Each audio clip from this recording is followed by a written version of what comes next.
So I would like to call the special meeting of the fire district, Menlo Park Fire Protection District, to order. We can do a roll call, please. Director Crawley. Present. Director Jones. Here. Director Bernstein. Present. Director McLaughlin. Here. And Director Solano. Here. Okay, we have a quorum, and we can all rise for the pledge of allegiance. I pledge allegiance to the flag of the United States of America and to the republic for which it stands, one nation, under God, indivisible, with liberty and justice for all. Okay, so now I'd like to open up public comment number one for items that are not on the agenda. And I don't have any public comment cards, and I know that we have two members here, and I don't think they're going to make the comment now, so I'll close public comment, and then we'll go to the regular agenda for the special meeting to discuss the draft San Mateo County Pre-Hospital Emergency Medical Services Group Advanced Life Support Paramedic Designation Agreement. Carol. Directors, President, could I have 5 minutes to go through the stuff that wasn't provided to us before we got here? I'd like 10 minutes to go through it so I can look at it. Okay? Okay, that's... Can we have like a 10-minute it's up to you, break? because I was actually going to walk you right through both documents, so. If you feel more comfortable, Rob, reading it beforehand, that's fine. I read it because it was sent to us online, but I totally agree with You you. read the automatic? Not this. I have Or not read No, this. the handouts we're going to go through. Presentation. Yeah, we're going to walk right through the handouts. But if you want to read it, I don't mind taking a 10-minute break.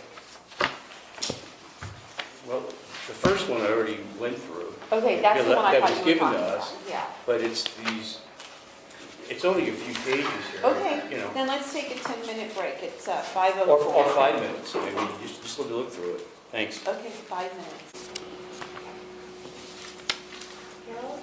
All right, so let me go through these documents. Before I do that, though, I want to introduce you to some of the other players in the room. So you know Melanie, who's our emergency manager, right, for paramedic first response.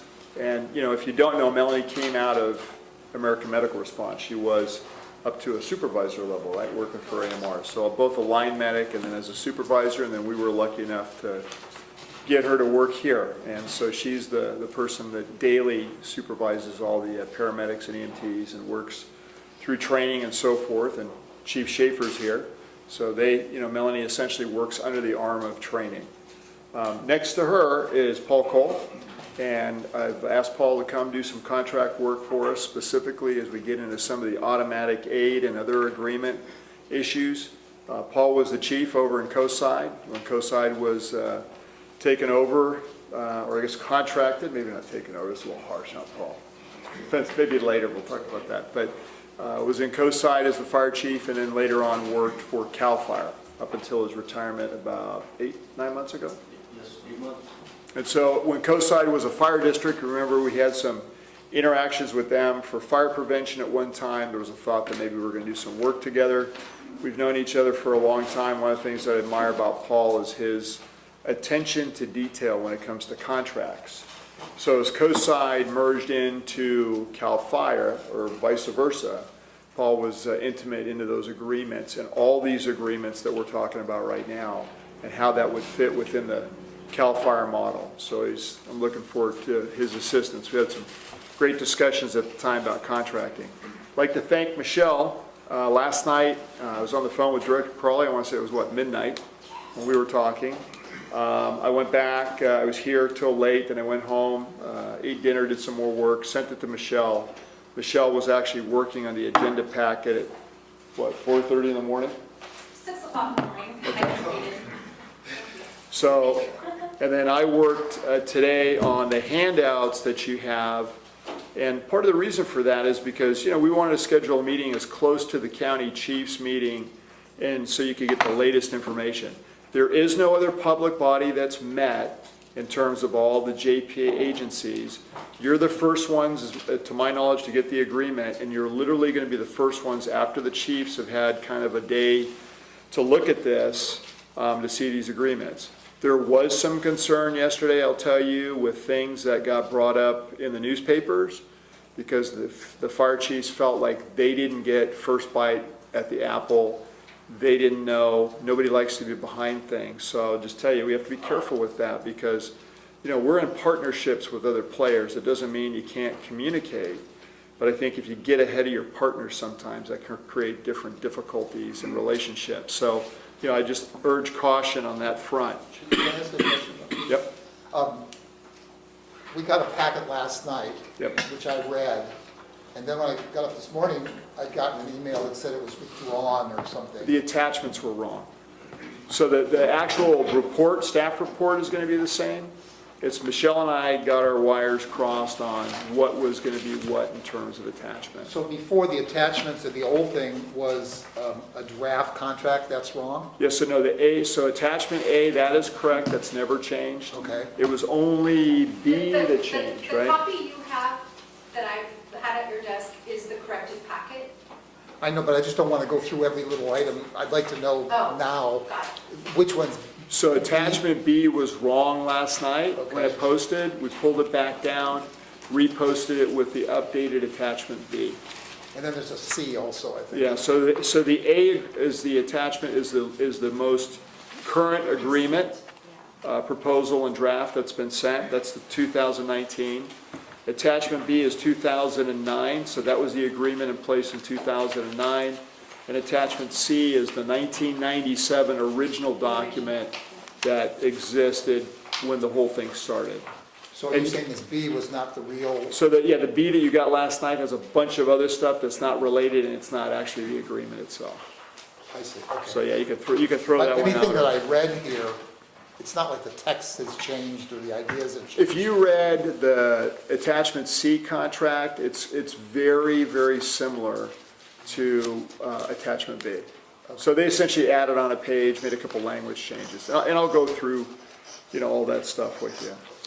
So let me start off on, I've given you the historical background, timeline, pros and cons, and reading some of Director Bernstein's questions, but just in general, trying to figure out, okay, how am I going to approach this meeting today? What do I think you need to know? And you know me, I like being the historian, and having been here through this whole thing, it's good to refresh my own memory on how it all went down. So, on that document, if we start off in 1994, the fire district, which will be 25 years this year, and we have a ceremony at our annual holiday luncheon planned in December of this year. The fire district, after 12 years of effort and a lot of work in 94, became standalone paramedics on every engine, all three shifts. There was essentially about 36 personnel that went to paramedic school. A number of them paid for it themselves. So this was a big deal. And those guys that went to paramedic school and paid for it themselves, in that 12-year span building up to this, their primary goal was for us to not only deliver paramedic services, but equally to have a transport unit.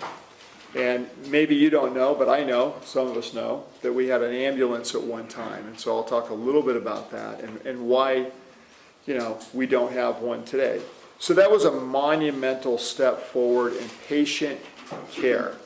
And, throughout this whole thing, I hope what doesn't get lost is the difference between what we provided pre-1994, I started in 1981.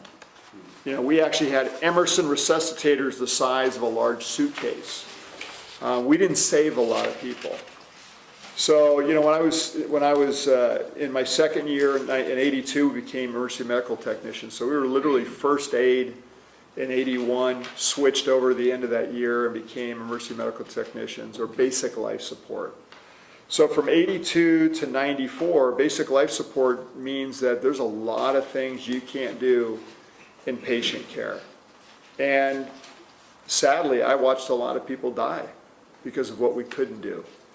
Waiting for ambulances, in a busy community, specifically in East Palo Alto, had a lot of drugs and violence and things going on, and we lost a lot of people that were salvageable, including on other areas of the district, from strokes and seizures and cardiac arrests. You do what you can do. But the difference between the level of care today in 94 is unbelievable. So, I want you to have that in the back of your mind, because, sometimes we get in these reports, we talk about dollars and cents and functionality and, the reality, but, the real reality on the street is when that ALS engine shows up on a call, it makes a difference, because the paramedic or paramedics on it can save people's lives in the field, or at least maintain them in a better way until they can get to the emergency room and they're actually going to be salvageable. So, and I'm a customer too, right? So I know how that works. So 94 was a big year. December 17th, we ran our first call. Engine 1 was the first one to get it. Tim Campbell was the paramedic. They responded down the street to United States Geological Survey on a stroke victim, and that was the first call they had and the first transport that they did. The thing about 94 that was different than it is today too, that I think is important for the board to understand, we fully funded, the district fully funded the program. There was no funding from anywhere else coming to the district to provide these services. And, there was a lot of fear by the transport entity at the time. I want to say it was Mobile Life Support, or Baystar, I can't remember which one comes first or last, but, they were concerned that the fire service was going to get into the ambulance business, which we did, and they were concerned about how that was all going to go. And I'm going to let Melanie talk about 201, state designation, the county, and who has the authority to allow us to be paramedics and transport patients and all those things. But at this point, when Chief Rick Ty was here, there was a thought that we could do transport, and so equally, he built some things into labor agreements like profit sharing and so forth that were revolutionary, but kind of came back, and I'll discuss that, and kind of creeped in later on, which were actually problematic. So, 94, we become paramedics. It's a big thing. It makes a huge difference. It's a total different way for us to perform in the field. But, emergency medical, and especially advanced life support, there's, quality control, there's narcotics, there's patient care reports, which are legal documents. So there was a whole different level of accountability that we had to achieve as well. So, what Melanie does today for us, I really can't understate how important that is, because having that in-house, which we're going to get to as well, is crucially important based upon just the number of medics and personnel and units that we have. In 1994 as well, that same year, if you go down the page a little bit, Net 6 formed. Basically, Net 6, as it says there, you can see all the different agencies that combined together and became one entity under a dispatch center. And we used to have our own dispatch center here. I used to be one of the dispatchers when the dispatchers had needed a break, or if they were on vacation, I would be in the dispatch center. They would take the junior personnel. You were trained how to do dispatch. I literally slept in that room, and there was a bell that went off. You think it's bad on the fire floor when you got to get out of bed for a call. It was equally 100 times worse to try and wake up and be cognizant enough to answer the phone and dispatch a call, if you're sleeping. So the firefighters got to sleep in there because of the nature of what we did. We only worked a 24-hour shift back then. But, and that was, they tried not to do that very often, try to put you in the day shift. But we had our own dispatch center, and, we'll talk about pros and cons on that here in a moment. But, the Net 6 group, again, an evolutionary move where suddenly these agencies are combining together to save money, to work together, to break down some of the boundaries and borders that existed before. It was quite honestly revolutionary. And so it was predating what we see today, which I'll talk about. So then we had the Emergency Medical Services Joint Powers Authority. You can see that was in 1997. As soon as Net 6 came about, there was a broader discussion about what else could we do with advanced life support paramedics. What else could we do with dispatch and dispatch centers? Could we do this county-wide? And so the EMS JPA, which many thought would never succeed, did succeed. And so not only was, Menlo Park Fire District having paramedic response in 94, which again, we were on our own back then. Now we started to get into this, this agreement where county-wide we could provide paramedic services as fire agencies together. So in some ways, we were one of the proving entities. And I'll give Woodside credit too, because Woodside in 94, on December 25th, they became standalone paramedics. And then I got to really give South San Francisco Fire all the credit, because they were the first in 1974 they became paramedics with transport ambulances. So there's just a lot of history behind all these things and all the borders and boundaries and obstacles that had to be overcome to put any of this stuff together. I mean, it truly was, revolutionary at the time because everybody was in their own little silo, right? Which is good and bad. There's pros and there's cons to it, which I'm going to talk about right now. So, in '97, when the JPA was created, for paramedic first response, there was also a component in there for ambulance. We gained out of that then suddenly revenue that we had not been able to get before through the transport entity, which was AMR at the time. I'm sorry, not AMR, what did I say? Mobile Life Support. And the County Advanced Life Support Paramedic First Response was the key. They also established the first really response time standards at 6 minutes and 59 seconds to have a paramedic on a call, countywide. In certain areas that were considered urban areas, there's different time standards if you look at the contract for more rural areas. We had to break down traditional grid geographic boundaries in order to accomplish that for seamless response. Part of that, which started with Net 6 as well, was the sequential station and unit numbering. So if you say today, why is there a station 77? What they failed to do is put a gap in between the numbering. So they should have said, Menlo, you get the first 10, and Woodside, you get the next 10 or 5, and Redwood, you get the next. They didn't do it. So today, if you look at station numbering, you got, why does Woodside have a station 19? Why does Redwood City have a station 20?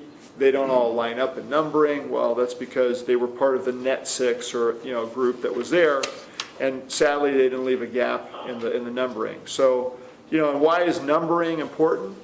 Because if and you would never experience it, but I have, when you get these different agencies coming to help you on a fire back then on mutual aid, it's confusing, I could tell you as a dispatcher, when you have 3 different entities trying to answer up for engine 1. So you call engine 1, well, there's a Redwood engine 1, there's a Woodside engine 1, there's a San Carlos engine 1. It's like, right, who's who, right? So that became problematic, and they solved it. Again, evolutionary in what they did, just to break down, who was going to be number 1. Because, everybody wants to be number 1, right? So the fire district was able to get it because we're the farthest south. So it made sense. And then, like I said, you don't know this, but we had a transport ambulance. It belonged to the ambulance company. We staffed it. It was the busiest in the county. I believe, Mike, you were on that unit. And I have to tell you, one of the pros and why I put it down here is because having paramedics on engine companies ride on and be responsible for an ambulance makes them a better paramedic. It's just the exposure, the volume of calls, and so forth. So we do some of that, but again, I think those medics that work during that period of time, just again, sheer volume and the amount of just frequency of infrequent calls that you don't necessarily see when you're in a fire station was very helpful. That's not to say that I'm a strong promoter of going back to an ambulance as a fire-based entity. I don't necessarily support that. On the con side, and this was a huge con side, is that we were subordinate to the primary ambulance provider, which meant that they were calling the shots. Now remember what I said, they didn't really want us to be paramedic first responders. They certainly didn't want us in the ambulance game. So they abused the heck out of that ambulance, and it was called a system unit, which meant that not only did it not stay here in the district, as it went to Kaiser Hospital, it would get bumped into a different area in North County. So these guys spent a lot of time in Pacifica and other places. The supervisors for the ambulance company kind of creatively, at times I think, made sure they didn't get breaks or lunches. I mean, they got banged up. And they were busy. And when the ambulances themselves were in the hospitals, if medic one time was out there and they could take the call, maybe they were even a little bit closer. I got to tell you, I think they delayed it a little bit so that 110 got pulled into the next call because they didn't go available from the from the hospital because they were still maybe cleaning the ambulance up or getting it ready. We weren't in a partnership. Basically it was a dictatorship by the primary vendor, and that was a bad deal for us. And subsequently, 5 years into it, when the contract renewal came up, the district said, we're not going to keep doing this. And we didn't. Would it have been better for the residents of the district to have a transport in the district staffed by the firefighters? Absolutely. Would it be cost effective? That's a whole different angle on this thing. So I'm just telling you what was. And, again, I think there was a benefit, a lot of pros, you hear me say that, but there was cons to it too. So having it be a system unit really beat our personnel up. And again, it was the busiest unit in the county. Fast forward to that agreement, it gets renewed in 2009. And the pros then, the agreement, again, we moved to a direct agreement with the county.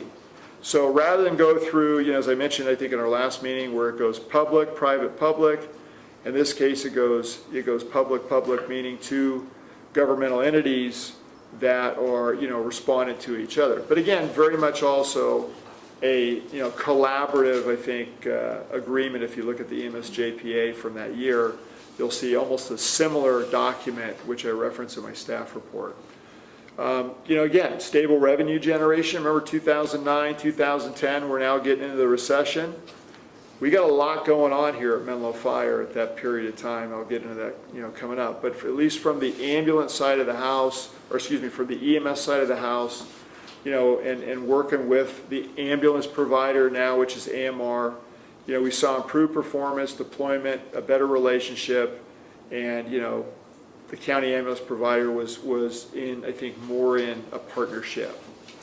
Got a simple renewal during a recession. We had labor struggles, and there was concerns in the labor contract regarding the number of medics. The labor group wanted to hang on to revenue sharing within the agreement they had before. As I mentioned, that was a problem. And they also wanted to hang on to a number that included having a transport ambulance, which we didn't have anymore. So we had to overcome all those different things, again, within a recessionary time. So, my point is, if you look at where we are today, 10 years later, we don't have those issues. We don't have labor strife, we don't have a recession, so, there's a lot more time to spend than really we had back then. I mean, that's why that agreement just really turned over, because most agencies in the county were like, we're not going to have our revenues reduced. Great. Pretty much going to roll over what we got in place because we all got stuff going on. Perfect. So 2009, pretty much status quo. What were some of the cons? The EMS JPA makeup, as you'll see later on in the handout, was changing. Agencies were consolidating. And not only as it goes further, not only were they consolidating, there was an attempt, and you'll see it in the 2009 agreement, to deal with a clause that had to do with, adequacy, right? Is the conflict. So they didn't do a very good job of that, because what started to really happen in a recession, where agencies not only consolidated for their own benefit, they created problems for the overall system. So, one person's consolidation doesn't mean that it's good for everybody else. And I'll give you a great example. This south end of the county, San Carlos and Belmont, got divorced, reestablished together, got divorced again. Now one's with Redwood City, the other's with San Mateo Consolidated. And, there was a lot of questions about what would happen to the hazmat team. It was the only one in the county. That was, a lot of stress for everybody. And then equally, when San Carlos and Belmont, but primarily San Carlos, said, we're going to pull, for our own benefit, a battalion chief and a ladder truck out of the system, that didn't affect the JPA per se, because it's not an EMS first response unit, but it affected the system we're in. So the recourse within the EMS agreement was always based upon first response units, the time, and the ability to cure within an EMS environment, emergency medical services environment. That's not what was going on outside of that. So that's more the auto aid environment. But that was a debit against the system. So when people say, oh great, they're more efficient, they did this, they did that. Well, that wasn't necessarily in the fire district's interests. That was in their interests. So, again, it created there was a lot of ripples in the system during this period of time. The first response units, the FRUs, they don't want to call them engines, but that's really the platform used across the spectrum in the county. it should have been evaluated at that time because it was changing. Again, as agencies consolidate, constrict, close, change, those things should have been looked at, but they weren't. And again, why weren't they looked at? Because everybody was like, okay, let's just get this thing renewed and move on. We got other stuff to do. But it was a mistake because it continued to evolve and then it continued to create different problems. The EMS JPA moved towards improving communications infrastructure. Prior to the or the EMS JPA being involved with just EMS, there was other things that happened like air trucks in there. There was a clause that said, they could move towards a broader JPA with other fire-related elements. But, the problem with doing that with a JPA was when you title it as a single-focused emergency medical services concept, you create problems for yourself when you start to go down a different path and then need revenue that should be for the system, for emergency medical services, for different things like radio communications. And if you go back and you note, and I didn't cover it very well, but if you note under the Net 6 column, when Net 6 no longer did dispatch, what did it evolve to? It became, and it exists today, I'm on it. I'm the chair. I'm the chair of a JPA that does communications infrastructure. Because in the Net 6 group, what we did was we put money aside to do what? Maintain our infrastructure, our communications infrastructure. It's not for everything, but it's for a lot of different things. The central and southern ends of the county didn't do that. So they went through many years of getting grants that helped them maintain their infrastructure. And then somewhere, and I wasn't in this, but somewhere in here, somehow, this got put into the Net 6 EMS JPA and lives in there today. Now, I'm not saying get rid of it. You're not going to hear me say that until they improve the entire county, because there's a plan right now to improve infrastructure across the county. And so we don't want to get left high and dry. There's money being spent in North County, on the coast, and then they're going to move over into Southern and finish with Central. We want that standardized work to get done. But should it have been in this JPA? I don't think so, but nevertheless, it's where it is. So, again, moving forward, it's one of those things that I think we need to do as a cleanup as we go forward. So, some people, I'm sure other agencies may disagree with me, and that's fine. That's part of the debate at that level. So let's move to the 2019 agreement, and I'm not going to go into the staff report yet. I'll finish up the history on some of the other things. So the pro is it's up to a 10-year agreement with revenues for paramedic first response. Kind of on the con side, which is in the staff report as well. And you're going to hear me say it. Director Crawley asked me, hey, what do you think the outcomes need to be today? We need more time. There's not enough time baked into how they did this. And I say how they did it, the EMS agency for the county.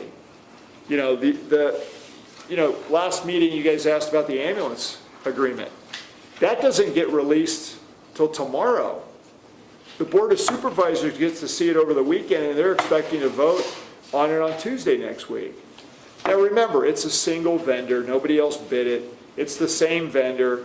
There's really no issues. I don't suspect anything's going to change, continue on for 10 more years.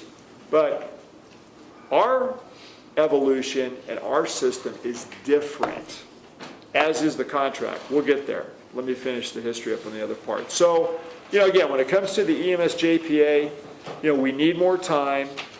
The relationship with county EMS, it depends on what level you're working with them. I think Melanie's done a great job on different committees. She's actually the chair of one of the committees that works with the county. Is it different than it was before? Yeah. As the chiefs, have we had a lot of interaction with the county? Some. And I have to be honest, I don't think it was that great at times, because it's kind of become more dictatorial, if you want to call it that. I don't feel that it's as collaborative. Is that personality? Is that posture? Is that, what is that? Maybe it's a little bit of all that, Is it maybe we don't like getting told what to do because we're the chiefs in the county? Possibly a little bit of that too, we didn't get all that gold for no good reason. We've been around for a while. Many of us been around to watch this whole system evolve.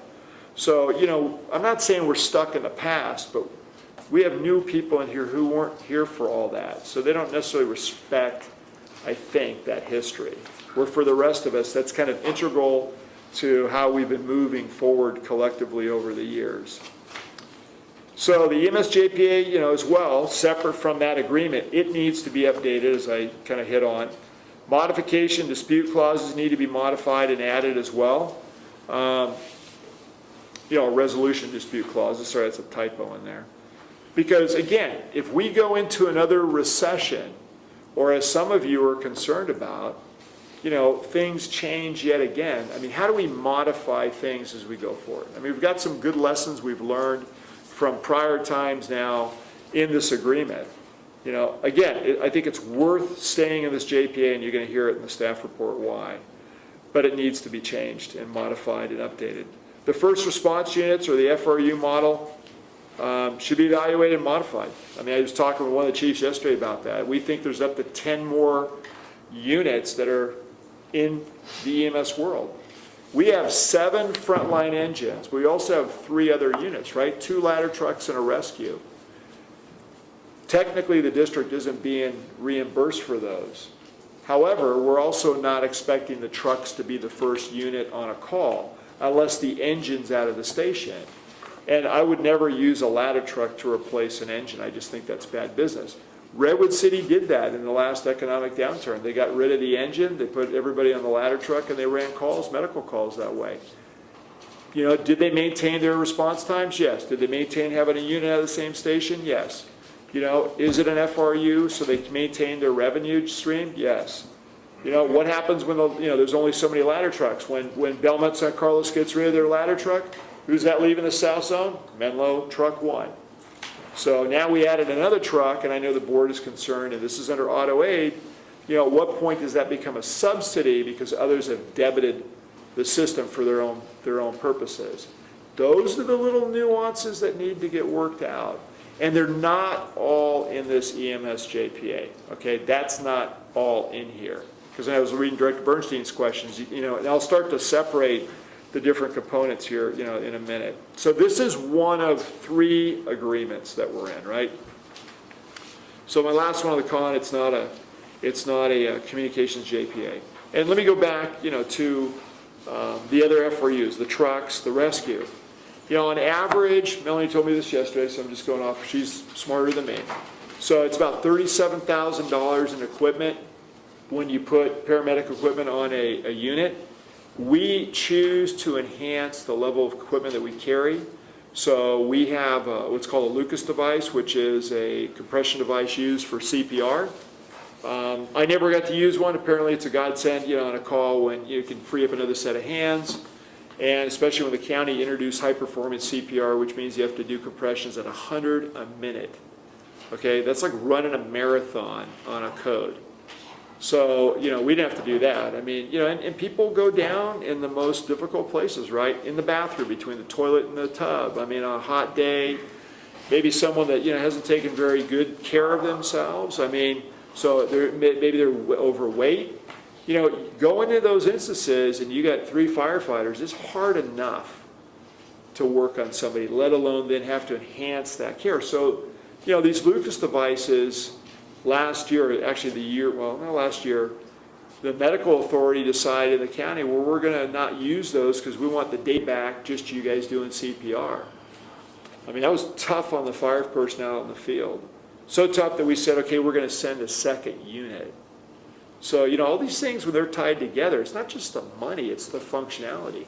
Not everybody in the county has Lucas devices. We're lucky. We're not saying, oh, we need a grant or we can't do it. We're not saying, oh, the county's got to pay for it, AMR's going to pay for it, or we're not going to do it. It's a higher level of patient care. It supports the fire personnel in the field, makes their job easier so that they can do more things, so we're more successful in saving lives. We've done that, which means we deliver a higher level of care.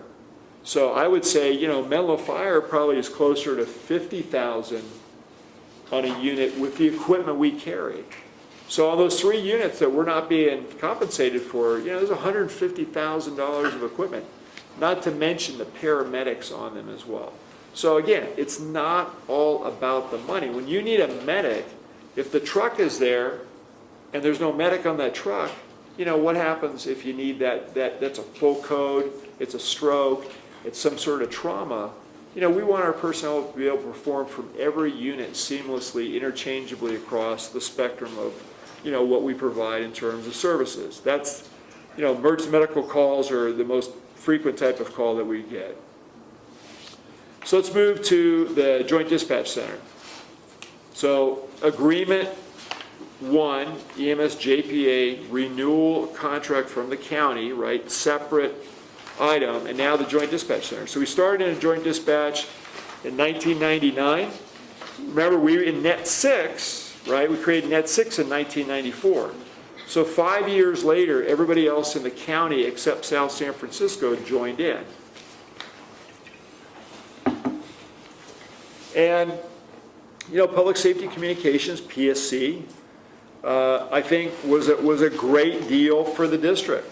Chief at the time looked at it, saw it as a cost-saving way to do business, but equally saw it as joint dispatch reduces what? Transfer time. So again, I know you're not dispatchers, but if I would get a call, or I get a call sent into me in dispatch, a lot of times those are transfers. So Menlo PD, if they got a medical call, they'd go through their basic, card, which is questions to be asked, and that takes time. So those are delays, right? Seconds count, minutes matter. So when you're in dispatch and you're the tip of the spear, or the hub of the wheel, you get that call, it's all about performance time. And I have to tell you, as a firefighter, one of the things that I did pride myself on is we had to memorize all the streets, still do. And so I could literally dispatch calls off the top of my head because I knew the district. So if I knew where the call was and I knew the unit order, and I didn't need to go pull another card up to tell me where to send units, I could do that on the fly. So, and again, it says in here as we get into the cons, which I'll go through the pros first though, centralized dispatch over 3 zones, 2 frequencies. I mean, that was a key to being able to move forward with emergency medical services JPA. It was a key element to automatic aid to be successful because it's all coming from what? One place. There's no time delays in that, right? There's 0 time delay. That's why a centralized dispatch center makes so much sense, whether you're PD or fire. It just makes so much sense. But what are the downsides? Even though it lowered dispatch costs, and even though we went to now deploying the closest unit in an ordering system means in a card that you designate. Now, what's the downside of an ordering system? Well, who put the card together? So, and is there a delay in that? Because many entities equally in that system were concerned that, hey, if I put too many units that are the closest, maybe in other jurisdictions, then maybe I'm going to start showing that I don't need that fire station anymore, right? Or that unit's going to be busier than my station. To be fair to those entities that thought that way, there is something called agency having jurisdiction. There is something as you train and work with your own personnel. So, there is, and that's that responsibility piece. So, there is some time delay that was built into this, or could be. It wasn't honestly always the closest unit. But to be fair, I do understand, I think, why agencies did that, both pro and con. But I'm just being honest with you. That's how it kind of pulled together, right? So it's fallible, I guess, in some ways, if you want to say that. But it's equally, again, it's the entity trying to make sure, hopefully legitimately, that that's in the interests of the customer. So the cons, as a dispatcher, I can tell you we lost institutional dispatch knowledge, capability, and autonomy. We now had to rely on somebody else, and that's, again, it's not a bad thing if there's trust and it's a respectful relationship. It's a partnership, and it was. I think that was a good move forward, but here's what we also lost that people forget. And I remind them, and I'll just say this, because I think sometimes, people look and they'll say, how come Atherton doesn't get rid of that police dispatch center? Because loss of dispatch staff also provide 24/7 clerical support. The chief, which I don't have today, well, I kind of have that because Michelle works so late, as does Kathy. But, when dispatch was slow at night, those dispatchers were given work. And I don't think anybody ever factors the clerical power of having people working overnight and the ability to get a report literally the next day. Any work that had to be done the next day. I mean, that's better than Kinko's, right? That's better than FedEx. That's better than Michelle and Kathy.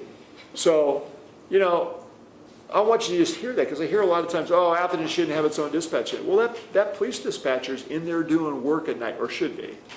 And he or she is doing other work, maybe for the police department, clerk. You know, again, that was so important. Now, as a fire dispatcher, you know, they gave us the work. You know, we got to sleep. You know, it was different for us, but I will tell you, I used to be able to type 60 words a minute, so they knew they could get work out of me. But not everybody could type, so you know, there was downsides to the firefighters being in it. But that was a loss for us. The other thing that we gave away, because we had to make it work, was our radio frequencies.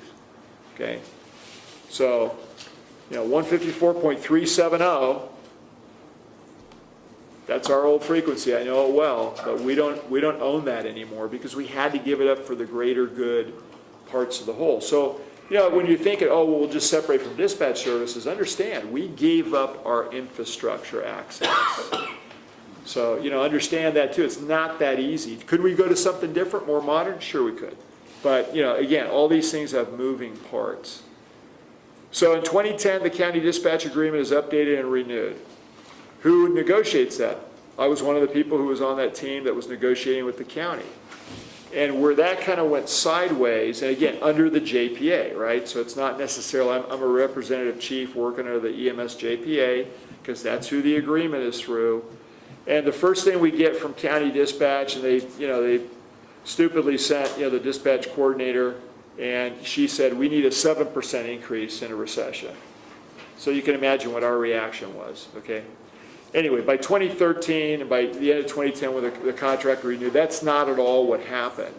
So what are the pros, and at that time when we heard the 7% increase, I can tell you what we did is we looked around. Who else could do our dispatching? AMR could do it. They were in San Mateo County at that time. CAL FIRE could do it.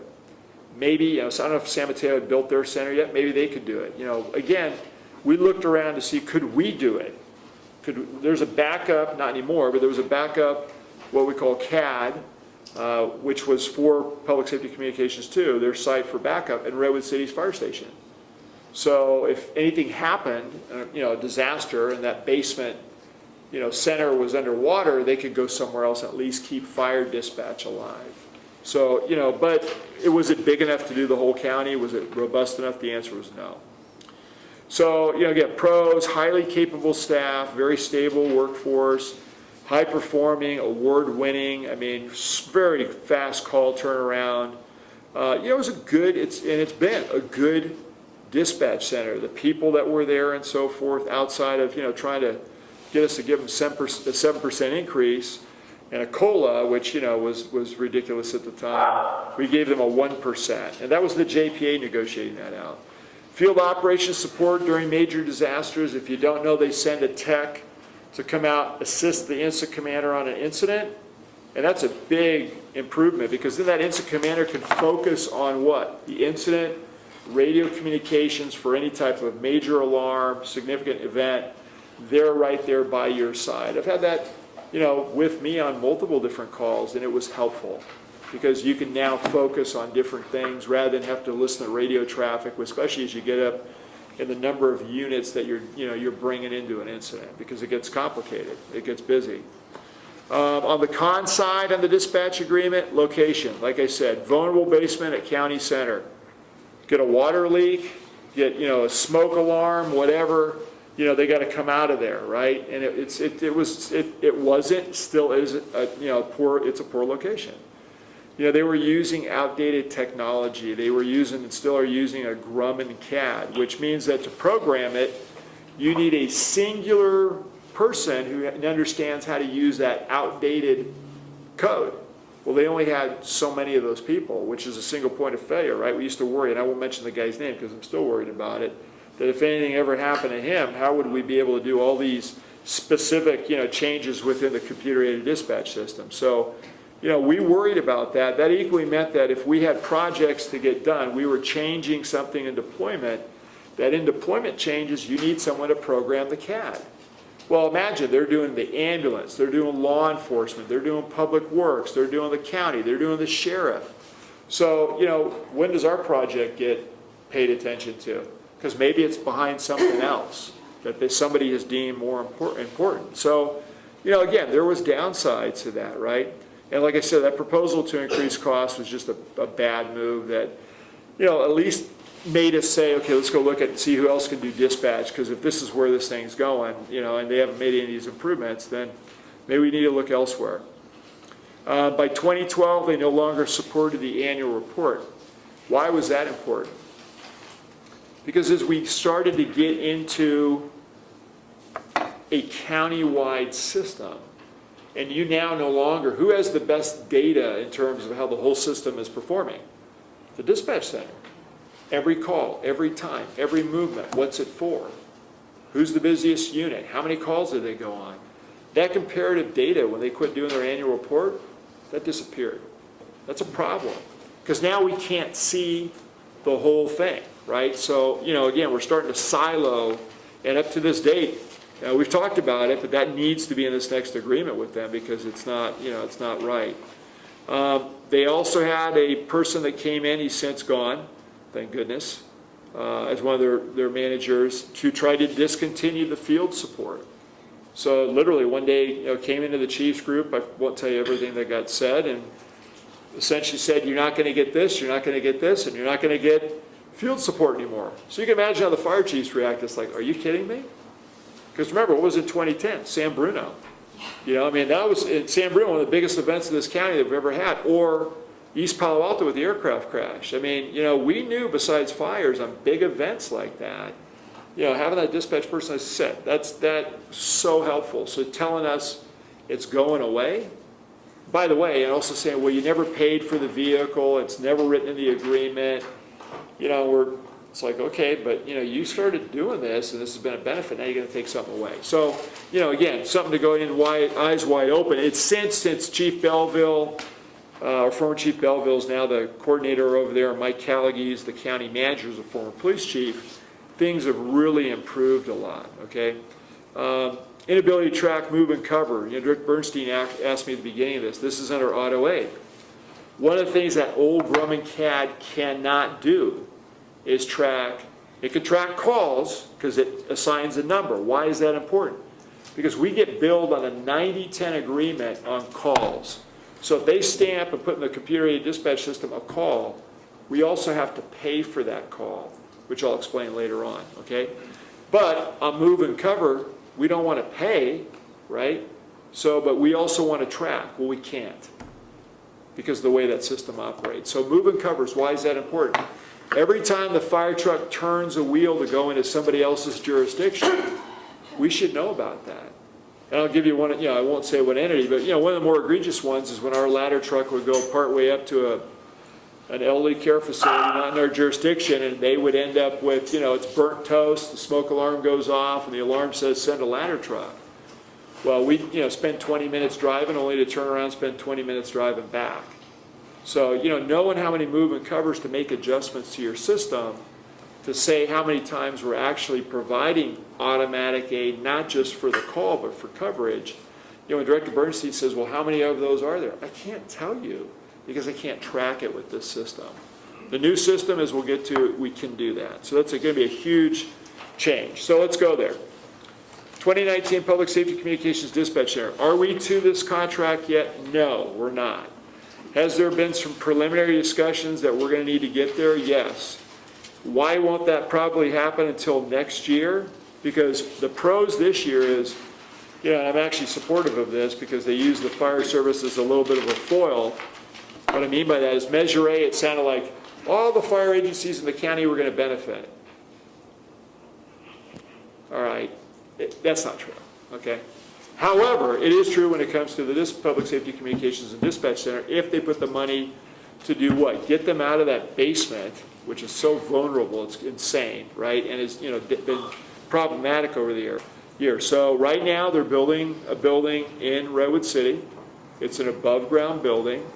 It's built to modern standards. It's resilient. They're very excited about it, as they should be. And they also bought a brand new computer-aided dispatch system that has AVL, automatic vehicle location, in the capabilities of the CAD. So what does that mean? That means now you don't need an ordering system anymore off of a card. It sees the closest unit to the call and it says, send that unit if it's appropriate to that call. Okay? So that's where we're going. That's why I say this year, I don't know that we're going to, basically be able to say to them, hey, we need to renew the agreement right away, because they got big things going on. And I think it's great. It's fantastic. So what are the potential cons, though? We'll get to the agreement, as I said, but in that agreement, it kind of locks us in. There's a whereas in there that nobody knows how that got in there, and it's not the way we've normally done business. Okay, so I'm not sure. I haven't talked to Chief Belleville or former Chief Belleville yet, who's the coordinator for dispatch, and I know that South San Francisco, and I don't know their deal, but I know they just got an 11% renewal on the contract that they have, because remember I said they came in separately to Public Safety Communications later. So I'm not sure how's, 11%, but based upon what? And so again, I don't know enough to know, is that going to be the number for us going forward? And again, if you're locked in, you're going to pay whatever they're going to be able, hopefully to negotiate with them. So, I see that. I'm really happy about the direction they're going, and I'm really happy about what they're doing. But like anything, you got to watch out how much of it we're going to pay for. I know the Measure A funds, they've told us, have dried up. So I have to kind of eat some of my words. We are getting benefit out of it, not as much as I would have liked to have seen, but nevertheless, the fire service and the county, in general, will see emergency services benefit from the way they've done this. So, again, stay tuned. I don't see it this year, but we're very satisfied with the service, very happy they're the provider, and they've made huge strides forward under different leadership to be, again, more collaborative and what? Partners, right? To serve the public. That's what we're supposed to be doing. All right, countywide auto aid, the last piece. So you have EMS JPA, you have public safety communications. I know Jim's on the line. In both of those, you have a single representative sitting on the board for which the full board votes on these items. I'm on the management group, so at least, we get a bite at the apple, and of course, as the Chiefs group, we're kind of in front of that as well. So, I know a lot more than some people about how it all fits together. And again, I've been here longer than most too. So, but that's why those votes that, Director McLaughlin's going to have to put in are going to be critical. That's why the makeup of that JPA is going to be critical, which we'll get into, okay? All right, so last piece, last moving part in this whole thing, countywide automatic aid that made it all really work. First was signed in 1999, again, separate from the Net 6 group. After paramedicine, 1994 when we started it. We all enter into automatic aid. What's the difference between auto versus mutual? Auto is built in that you don't look at anybody's jurisdiction, right? You use those at the time, you use the way the deployment card is, how many deep, how many stations, the ordering system. And again, allegedly the closest unit goes to the call. And when units are out on other calls, there's movement, move and cover, where units are filling in behind them. Not every station, but enough coverage that we can meet what? Response times within that EMS agreement. And equally acceptable response times for structure fires and things like that. So this system is always in motion. I think it's a fluid system. People aren't just sitting in fire. I mean, I love it. People think, oh, you guys sit around a fire station waiting for a call. No. They might be training, inspecting, or they might end up being on a move up, going to another jurisdiction or another station in our jurisdiction, because to have separation and no holes, literally, again, a fluid system that's dynamic in nature, the system is always readjusting itself beyond the units that are designated on a call. So, again, and the more units that get called in. Now, what are our challenges here? We're up against the county line. So there is no cavalry coming over the southern border. Palo Alto has 201 rights. They run an ambulance system. They have put paramedics on their engine companies, which you'll see at the end of the report, something I think we've been talking about for a long time. But as Melanie will explain in 201 rights, we can't just say, send your ambulance into San Mateo County or send your fire engine and perform paramedic first response unless it's on one of the areas like the freeway, right? Because then it's who gets there first versus, because people get screwed up. They don't know, am I going northbound or southbound? You know, car accidents here. Well, it turns out it's not in Menlo, or East Palo Alto, it's Palo Alto. So, you know, in that case, we don't say, oh, we can't provide care because we're not authorized. No, it's the closest unit that gets there on, you know, whether it's Palo Alto or Menlo Park Fire District, we don't care. We want people to get treated as quickly as possible. So, you know, that will present, as you'll see, some issues for us, right? So 99, pros, boundary drops, improved response times, closest unit, again, theoretically without the use of AVL. Move and cover plan, a pro, possibly a con. Greater alarm plan, meaning, you know, multiple alarms, bigger incidents, the San Brunos, the aircraft crashes, the structure fires up like on Susan Gale where we're going to 3 and 4 or 5 alarms. You know, fires moving on us, multiple units. You know, windy afternoon up in Sharon Heights, spotting. I mean, you know, it's a good system, right? I mean, our auto aid system is a good system, but it has things that need to be improved. Okay, so sequential station and unit alignment, we talked about that. That started with the Net 6 group. Cons, agency consolidation. I mean, I don't want to beat it up too much, but like I said, those agencies that did that, they saw a benefit, cost savings.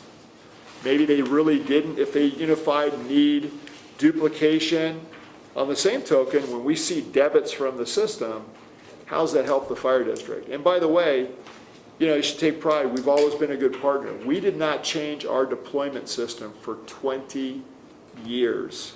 20 years. So we've run, well, you know, I'm going to go into these agencies and how they change. We did the same thing for 20 years. So it's hard for me, because I've been here that long and then some, right? It's hard for me at times to hear people complain about us questioning things when we haven't changed. We haven't reduced the level of service to the fire district, not talking about their jurisdictions. So, you know, I mean, that's the capacity piece that I think needs the broader look. We're doing a standards of cover, but countywide, there probably should be a standards of cover looked at as well. And what have we seen in the last 10 years? Are we getting more dense? Is there more traffic? Is it harder to get around? So when these agencies consolidate and constrict or change, you know, how's that helping the fire district? I mean, when San Carlos Belmont got rid of that ladder truck, the next closest one was in Foster City. Now it's in San Mateo. That's double the distance from Redwood City Truck 9. So Truck 9 goes on a call and we need another ladder truck to help us, or we're double or triple the distance that we used to be. That's why when we said, hey, we need a standalone ladder truck in Bellhaven area on the east side of the freeway, it's not just because of that. It's the reliability of these other entities to be able to be there when we need them. I mean, you still have to take care of your own community first. And then that's that whole debate that we discussed, right? Where does reciprocity start and end, and where does subsidy begin? I think we can figure it all out. I think there's ways to do it. I don't think you throw, you know, auto aid, the EMS JPA, you know, certainly not public safety communications out, you know, like the baby in the bathwater. They're all good. They were great when we started, but you got to make those adjustments. And like I said, 10 years ago, it wasn't in the cards and it didn't happen for a lot of reasons that we understand today. So what happened in that too, you know, with you know, it says there you're going to go non-union issues, deployment. What's that about? Well, we weren't, you know, when Rick Tye left here, the fire chief at the time, you know, he tried to bid an area of the county that was, you know, serviced by Redwood City. That blew up on us. We were a non-union fire department. We were a firefighters association. And he tried to bid the SLAC contract, which belonged to Palo Alto, even though it's in San Mateo County. Long story short, you know, both sides were IAFF firefighters, and they put national sanctions down against the fire district. So today the fire district is obviously a union shop. But those issues also created, you know, an animosity and kind of a pushing Menlo off in deployment and how these agencies responded to, which I don't think was as legitimate as maybe it could or should have been. But, again, these are the little weird things that come up over time. So we don't have to deal with any of that, thank goodness. We're not dealing with contracts, not dealing with union issues. Everybody's pretty much, on the same page now. And then the 2010 automatic aid agreement, again, what were the pros in that? It didn't change a whole lot. Multi-alarm incidents, we went from 25 deep to 50 deep on the ordering of stations, so literally every station in the county. But we never set up where do units not come from. So where did that come back and bite us after 2010? Because of San Bruno, right, the gas main explosion. So where it came back to bite us was when Redwood City in 2013 had a 6-alarm fire. All of the fire units in Menlo Park Fire District dump into Redwood City up on Woodside Road. The cover units are supposed to come from the north, but when you go to 6 alarms, you're coming on a cover, all of a sudden now you're going to what? The fire. So that meant that we were wide open for an extended period of time. I'm not comfortable with that, and that needs to change. There's been a lot of dialogue about how that can be changed. Is it Fremont coming over? Is it Palo Alto coming in? Is it us saying, hey, you know what? These stations, you don't get to use those units because we need something left here. Because we are different. Paul's from the coast side. At least he had a mountain range in the ocean. I mean, Hawaii 5-0 wasn't coming, right? And then they knew they were going to be on their own for a long period of time. Whereas us, it's different because we're municipal, but at the same time, when we're open that long, we all know this is a busy jurisdiction, right? We have a lot of calls, so that's an uncomfortable situation. It happened twice with both their 6-alarm fires. So there again, why do I bring Chief Cole in? Because I can tell you, he and I've had a lot of discussions about that. And he knows what that feels like when geographic distance or the ocean is really, those are more legitimate, at least I think in some ways, right? So, but again, talking about looking into the agreements, what do they say? How do we fix that? The pros, again, it's a cost savings, okay? Automatic aid, I think everybody, it's a decent system if it is in your favor.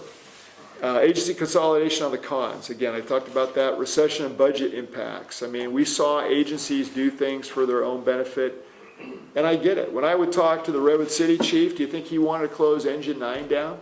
You don't want to do that.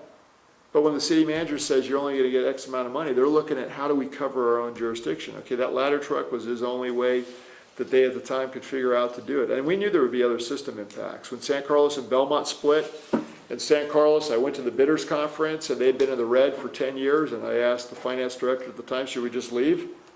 Because there was no way in the world we were going to get married to somebody who was going to take us down with them. They had a 10-year running deficit. They couldn't afford what they were doing. It doesn't mean the department was a bad department. South County Fire Authority, Belmont San Carlos, whatever the heck you want to call it, that was a good organization. But what took them down was finances, okay? Which, remember when I told you a couple months ago, we don't need to consolidate? We don't need to consolidate because other entities around us struggle. I can tell you right now, Redwood City, even with that voter-approved measure, still has its own issues with unfunded liability. We've been working on that for over 10 years. You guys know that. You've done a good job. So marriages were created during the recessionary period of time out of necessity, but equally there was benefit that those entities that could see. I mean, look, and I'm not bashing them. I don't understand it. I mean, San Carlos is a city that isn't responsible for really any of its own emergency services, right? It contracts its police department and it contracts its fire agency. What's the purpose of government? I mean, that's kind of what you're supposed to be doing. So, again, I watched that whole thing. I went to the bidders conference. I get it. We weren't going to touch it. The reality is that be careful how you align yourself. Be in these agreements, but be smart enough to have language that if things change and your neighbors and your partners come up on hard times, that it doesn't hurt you. It doesn't take away from the system we're in. Because, and I'll give you this one, because one of the reporters asked me this yesterday, and they said, what about Woodside? You guys respond more to Woodside than they come to you. Yeah, because we're much bigger. But I can tell you, Woodside has added units. Woodside has added a station. Woodside is a good partner. And we need Woodside based upon the difficulty that we have to get to the Sharon Heights area, Station 4's area. So do we do more coverage than, or do we do more aid with them than they do with us? Yes. But let me tell you, that's because of just the size of the agency. So, LAFCO looked at us combining, and, I think that's probably more reasonable than some of the city jurisdictions because we're both districts, but I don't go there anymore. I tried 3 times over 12 years, and they're not interested, and that's their right. But, the reality is that they're a good partner to us, okay? They're a good partner. So, be careful looking at just the numbers and saying, oh, it's not a 1-for-1. Well, yeah, there's reasons for that, and then, again, geographic proximity is equally, beneficial to how we can serve our communities. Last couple things, move and cover, that's kind of morphed over the years as these agencies have constricted, consolidated. Move and cover started to get used for training purposes. That's not what it's supposed to be used for. Look at Chief Cole shaking his head back there because we both shake our head and talk about that. So, that language isn't specifically written into the agreement, but it needs to be. We should not provide move and cover for people that want to train. That's not an emergent issue. It's not an emergency. So it's not reasonable, right, to move our units while they train. So how do they do that? They need to cover their own area to help with that, okay? I mean, again, we'll help. We all work with each other in the county very well, for funerals and other details, special events, combined trainings.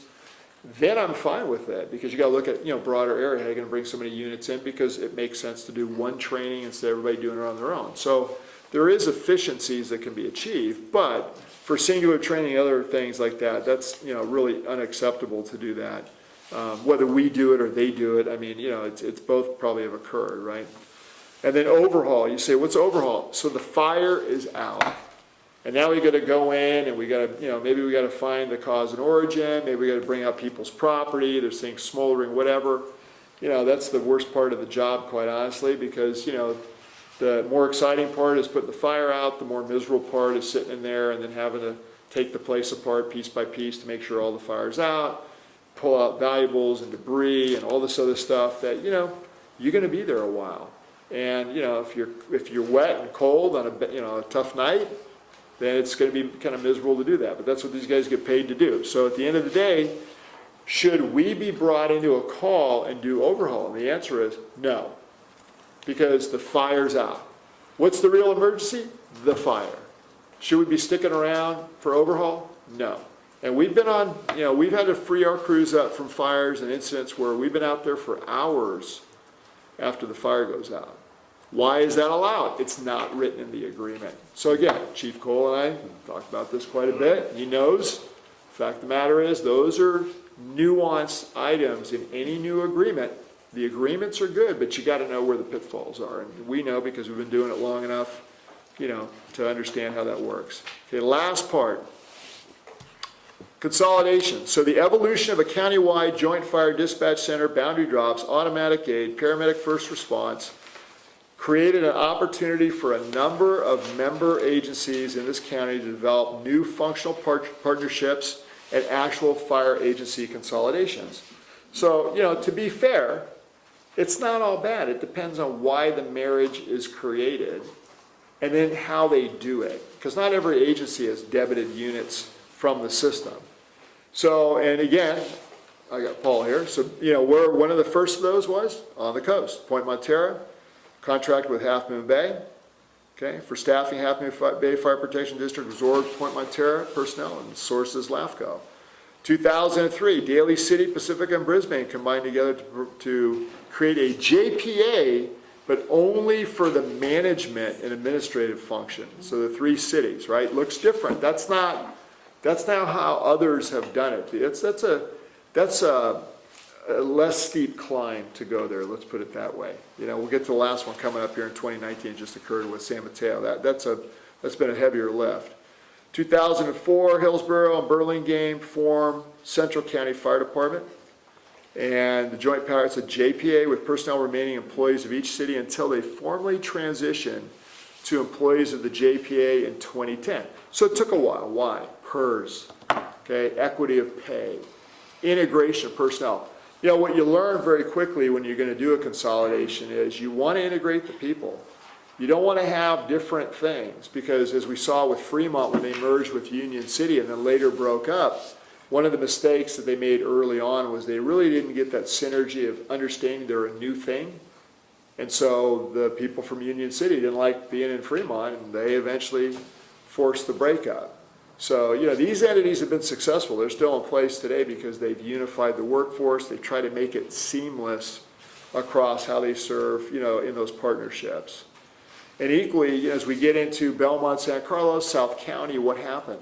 It's the formulas that are problematic at times, because everybody wants equity, right? So it's like, okay, is it the number of firehouses? Is it the number of calls? Is it the number of units? Is it how much you contribute? I mean, these are where these things devolve into debacles that split these relationships up. And, you know, it may look more efficient on paper, but I got to tell you, when you're in a county-wide system, and like I said, we're stressing about who's going to get the hazmat team and who wants it. We need a hazmat team. So, you know, those are bigger issues that affect all of us. So, you know, our joining together is powerful, and it's important, and it's helpful. It can also be stressful, detrimental, and difficult, right? And that's, you know, again, you got to you got to go in eyes wide open. We've been doing this for 22 years. I think we have a good sense of how it could, should, needs to work, and can be improved, which is, I think, part of this discussion. Half Moon Bay again, you know, they turn into Coastside, and the fire board later decides to contract with CAL FIRE for service. Again, Chief Cole is very intimate with multiple different directions from a board that was actually recalled later on, which we'll get to. 2008, cities of Millbrae and San Bruno, you know, they don't want to go all the way, so they share a fire chief.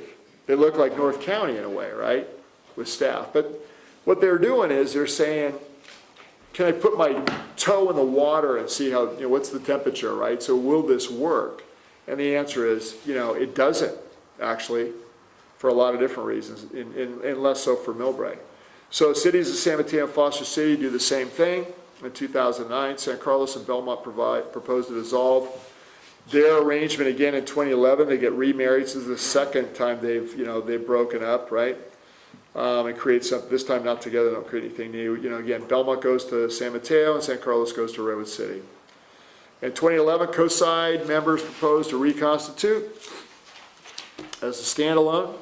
And again, Paul's very familiar with that. And the contract agreement with CAL FIRE. And like I said in there, the board members are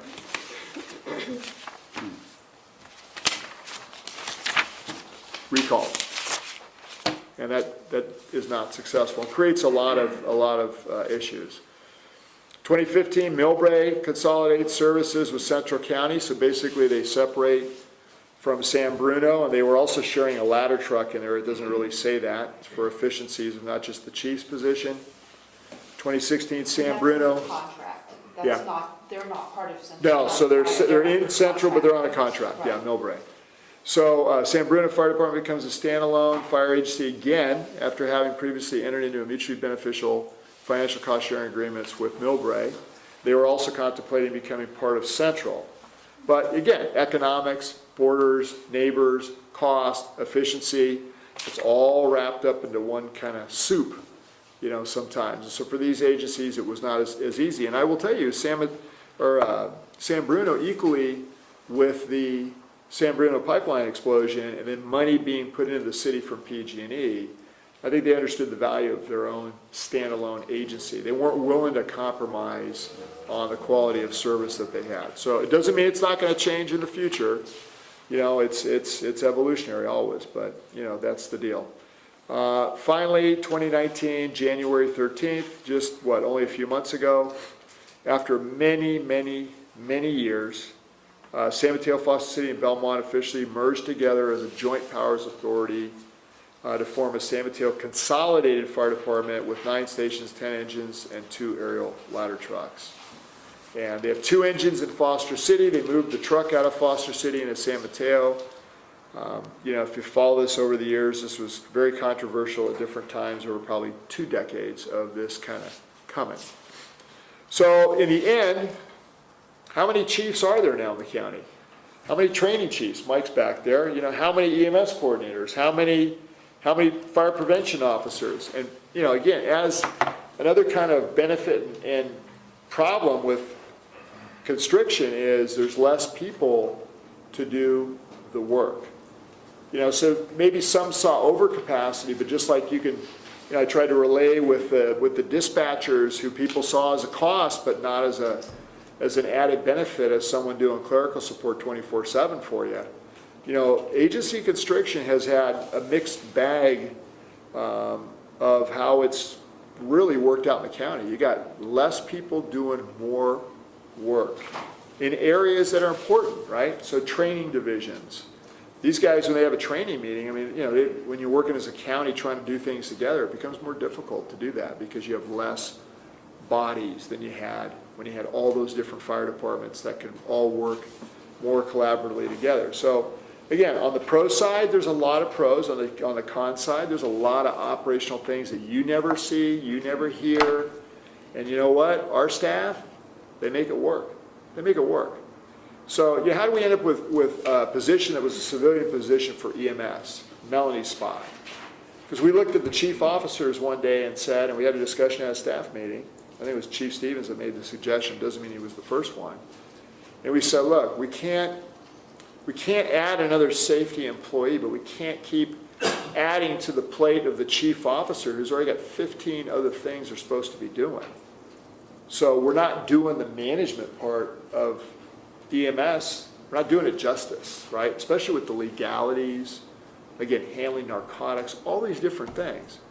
So, you know, we said, and you approved, thank you, not you specifically, but the board at the time said, yes, go out and hire a civilian emergency services manager for emergency medical services.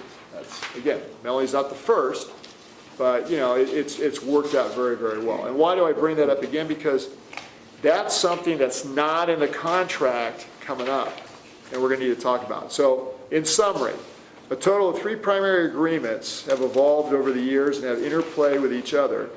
And they also include a number of important operational documents related to performance, which, again, you know, you don't have all of it because those are all things within the body of all these agreements that, you know, those of us in the system see every day. You have the 3 agreements for, obviously, the EMS JPA. So 1, 2, and 3, I've gone over it. 3, and I know there's a, you know, to hopefully Director Bernstein answer a number of his questions because I didn't answer them. I said I'm going to explain this and hopefully everybody's going to get it and you're going to have it here. You know, auto aid is the only place where you as a board, as a whole, directly have influence over the agreement. So on all of these, again, I'll emphasize, I don't think we need to get out of any of these agreements. But we need better language. We need more time on the one we're going to talk about next. And for good reason. And you can see how complicated is the interplay. But that interplay is over 22 years of evolution. It's been a good run. There's a lot of pros. But there needs to be change. And there needs to be improvement. And there needs to be things that are updated and modified. So, you know, it's all parts of the whole, right, to make it work.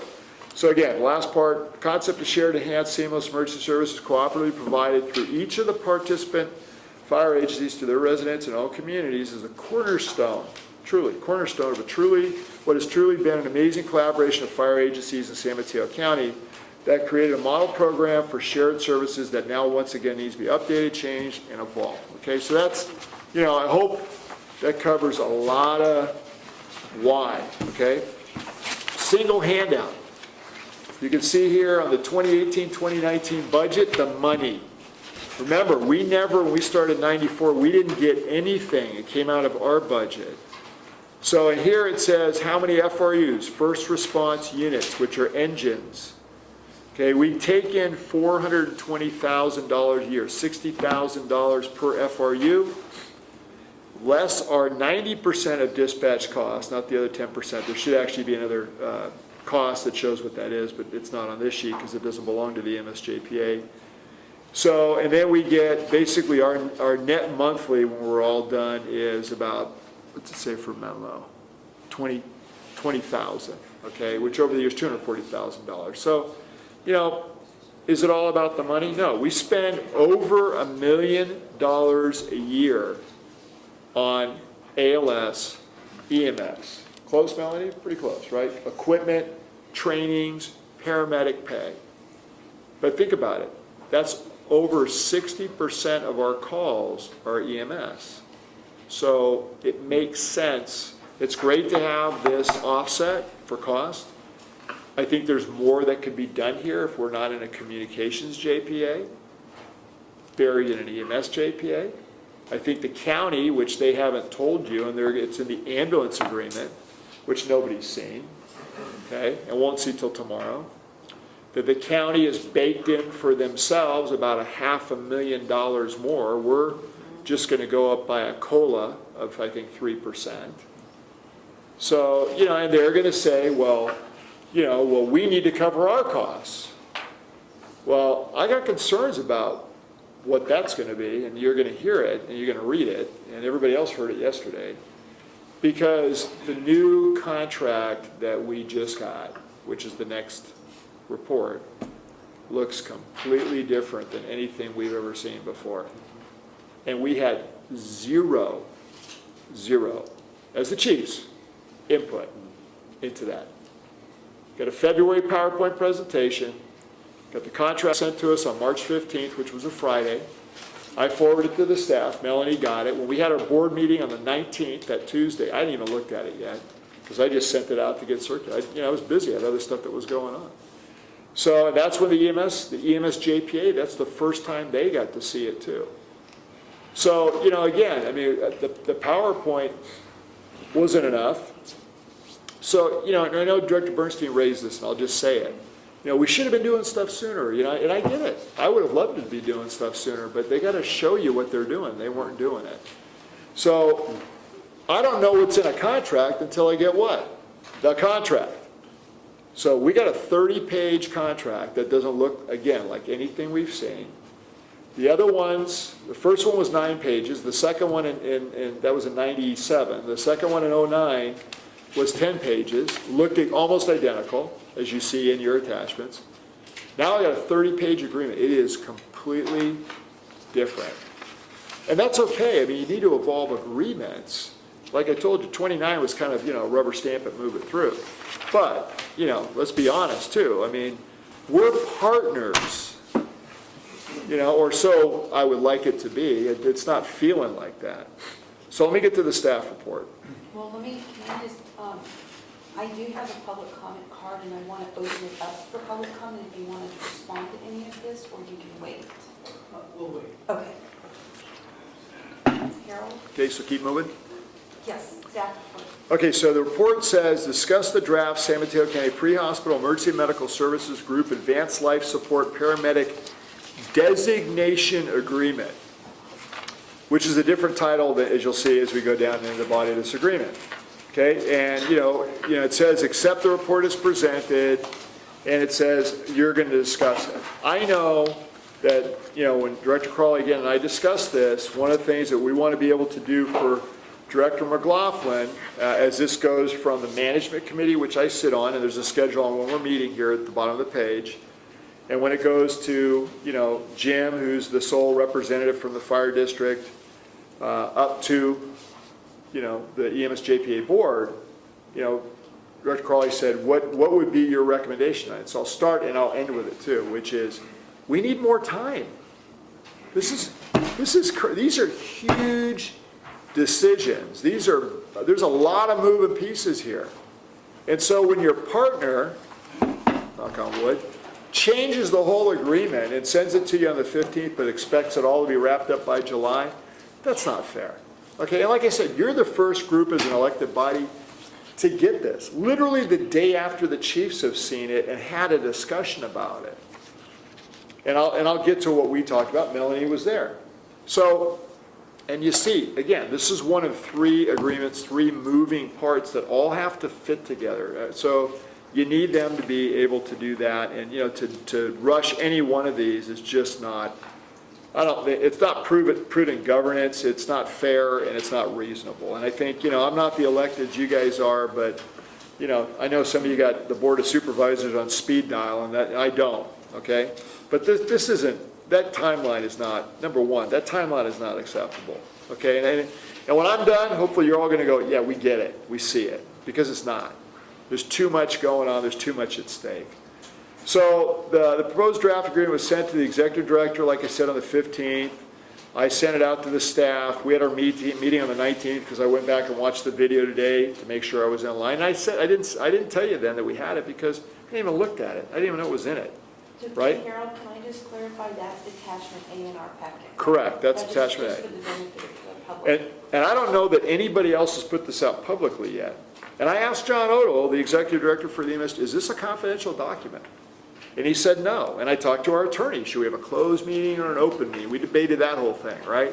So, I don't want our partners and neighbors, they know we're having a meeting today, to think we're getting out ahead of them, because I'm not trying to do that. I mean, I think this board is deeply interested in what, how this is all going to fit together. Director? Does pre-medical group have a website? I don't know. No? They do not? Correct, they don't, okay. Yeah, continue, Jim. Well, and so, again, I'm not, well, I wouldn't blame this on the EMSJP. I would say the EMS, the county EMS agency, who is the driver of all of this, has chosen this route to do business. They will tell you, oh, we had a schedule a year ago. Sure, but until you put the contract in our hand, right? So I don't want to, beat it up, but equally,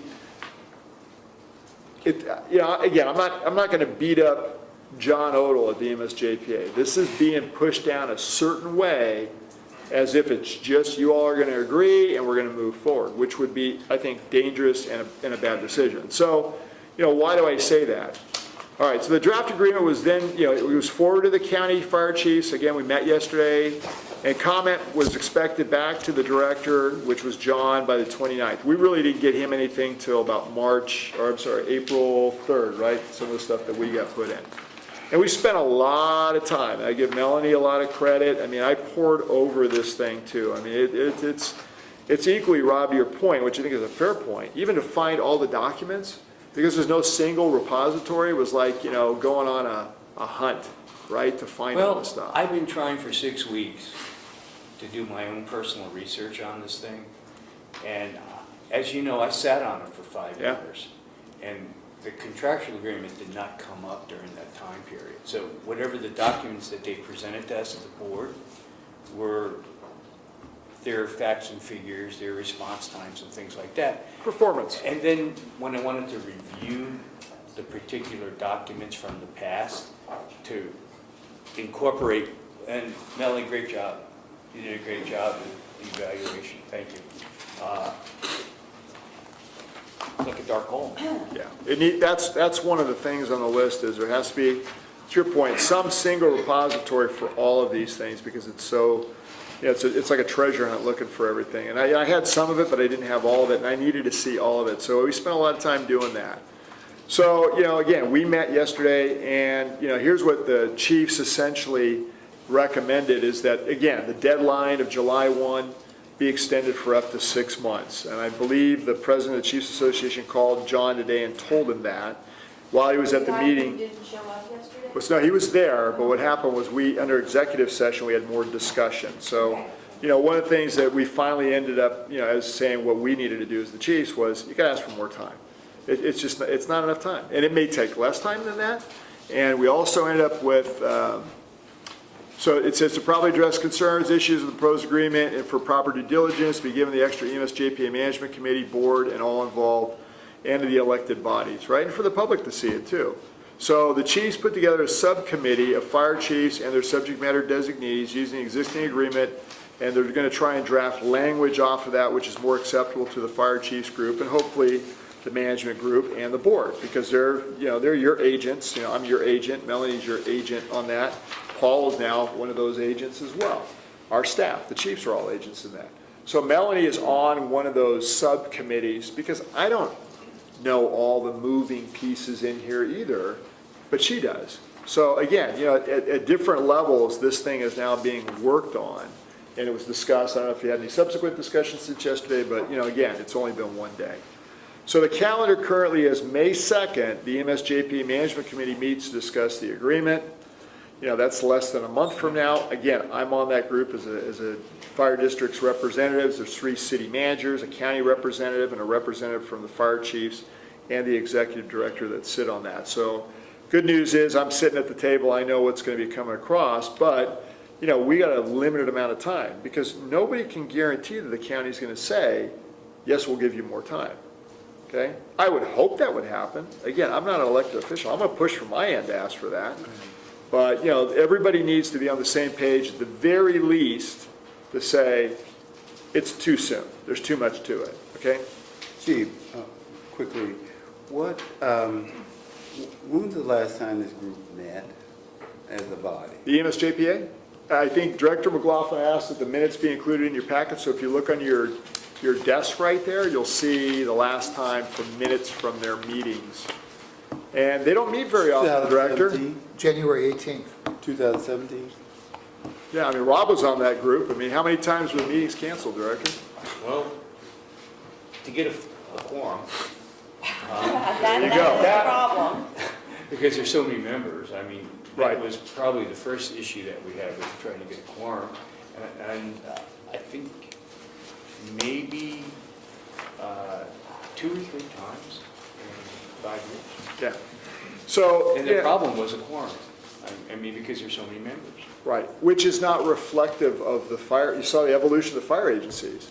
So today, what I say, there's 10 chiefs. Now, the county fire chief has the county fire department areas, and then he also has CAL FIRE, because that's who's the contractor for the county, and they have COSIDE. So technically, you could say there's 12 different areas, I think, legitimately.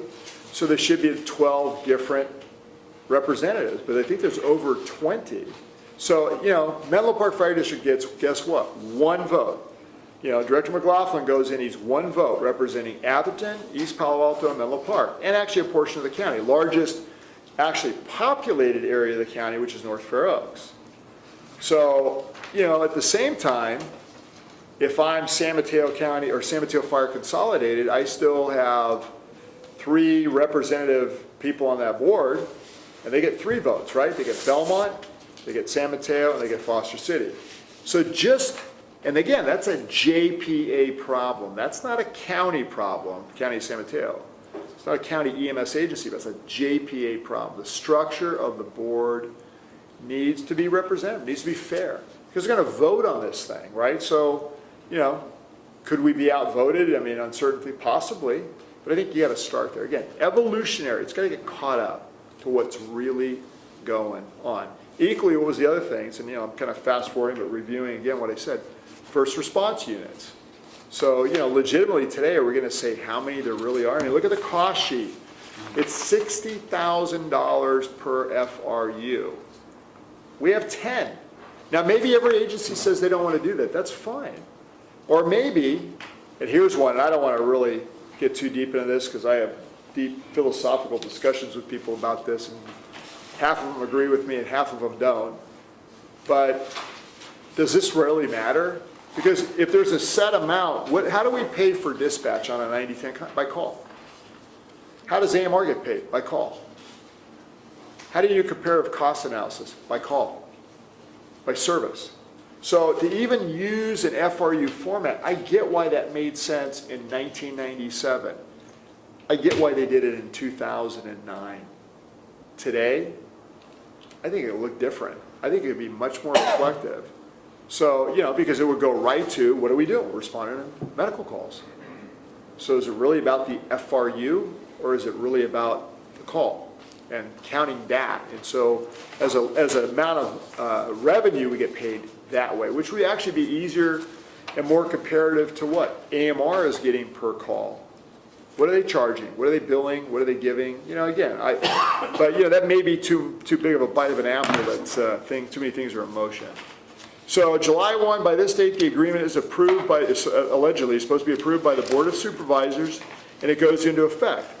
It's the same day as the new ambulance agreement is anticipated to go before the County Board of Supervisors. Actually, that's wrong. July 1 is the date where both of them are supposed to be done.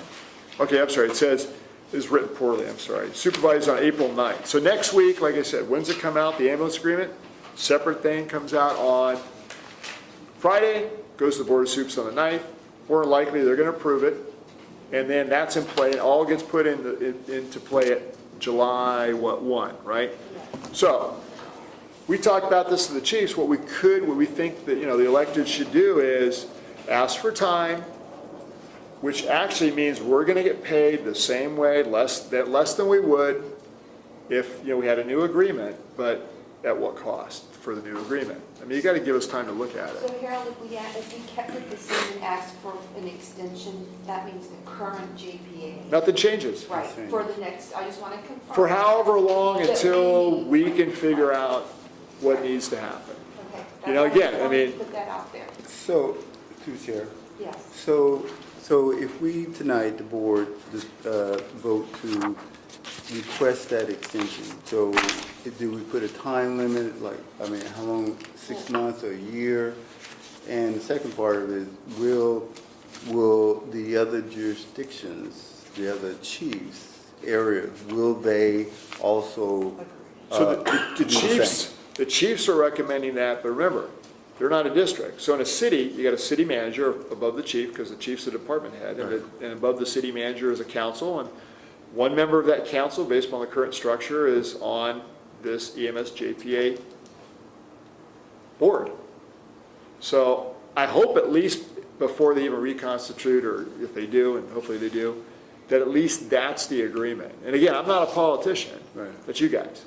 So, I mean, it's not just the Board of Supervisors, it's making sure, and Director Crawley can speak to this probably at the end, having some sort of at least connection, contact, communication with your other electeds, just to say, look, if we can agree on just one thing, we need the time to do this right. I will tell you, in this contract, Melanie caught it, there's reference to the ambulance agreement. I don't get to see the ambulance agreement until tomorrow. So, again, I have great faith that it won't be anything that's going to blow us up or make us concerned. But is that fair? Right? To your partners that are delivering the service? I mean, to give us, why is it we have not seen this ambulance agreement sooner?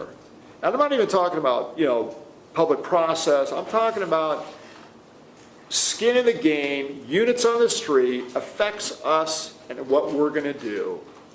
And we don't even have it. So, we can sit and talk about, we should have done this, a year ago or that. This is the posture of this EMS agency. I mean, I don't think that's reasonable, but again, I mean, you're going to see in this contract how this contract looks different in more ways than just 9 or 10 pages, okay? So, Last go ahead. question, I'll back up. So the other cities, since there is it seems like 5 areas or 4 areas of consolidated cities, fire agencies? fire agencies, is that right? Am I correct, 4? So that yesterday there were 9 chiefs in the room out of 10, and the only remaining agencies that have stayed the same since 1997 is South San Francisco, Colma Fire Protection District, Woodside Fire Protection District, and Menlo Park Fire Protection District. So 4 out of 5, or essentially 4 out of 6 are the same. The other 6 have consolidated or reconfigured in one way or another. So those 6 that are consolidated have about 2 or 3 cities. Yeah. 2, attached. 3, yeah. So would they have to go and get city council approval to Director, I don't to know. extend this thing? Because think about how many meetings they have, and then you got to write a staff report. I mean, Right. again, there isn't, I'm assuming that's what they're going to do. I mean, I guess you could just go to the list of who's on the JPA board and say, direct call them, you know what I mean? And say, hey, don't, again, if we can all agree on one thing, don't do this yet. I have comments, but I don't have a question. Rob's got, Rob? Do we have I saw through here, you have the agency Allocation. Applications. Right. Alligators. They are like alligators. Right. So, what, are all the cities represented?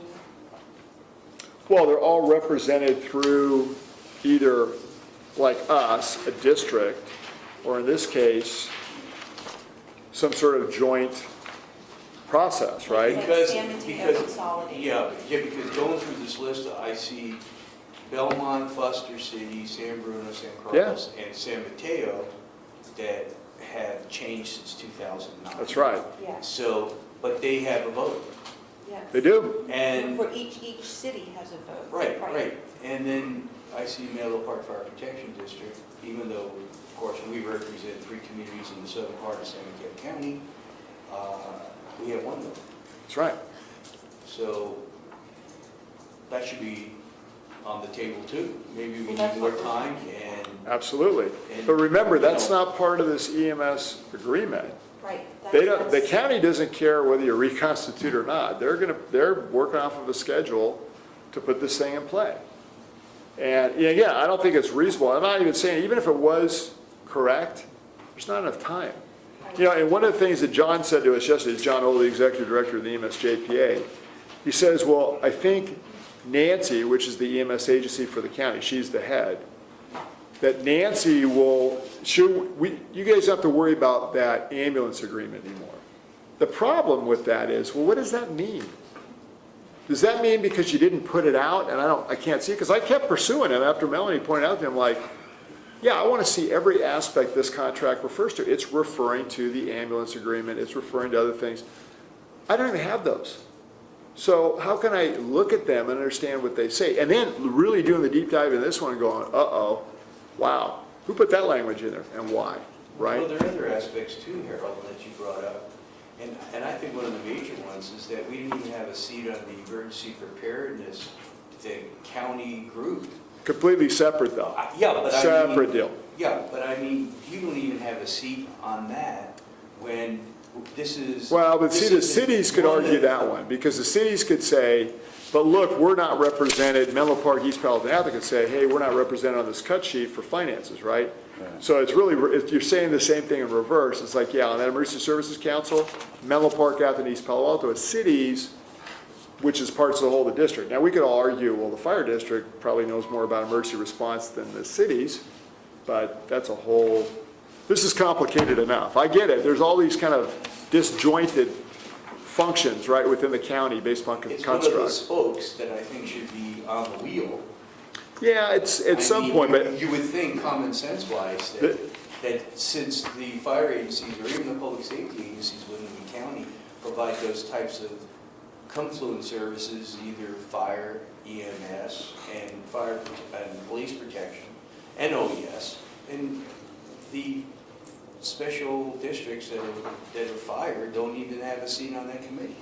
But, And our manager. I will not disagree with you, but I can tell you, this is a heavy lift enough. Sits as the chair or the president or wherever of that advisory group, doesn't he? Yeah, if only I was, That's another if only I was spoke. God, I could fix it all, but I'm not, so I live in my lane, you know? So Chuck, did you want to ask? Well, You have comments? I thought you wanted to have I- public comment before we board I discusses. actually have a question. Can I finish Yeah, it? please finish. Okay, so what I want to get to next, so if you go to page 2, it says, what are 201 rights? Hopefully you read it, because at one point, you had said, well, it said Palo Alto can come in. No, they can't. Okay, we'll But you do, said they can't, under what? and I'm gonna let Melanie Is explain that it. state law? State law. So That's- this gives you all, Melanie did a good job. This is her section. I cut the page. Thank you, Melanie. Okay, and bottom line is she's prepared to explain why it is.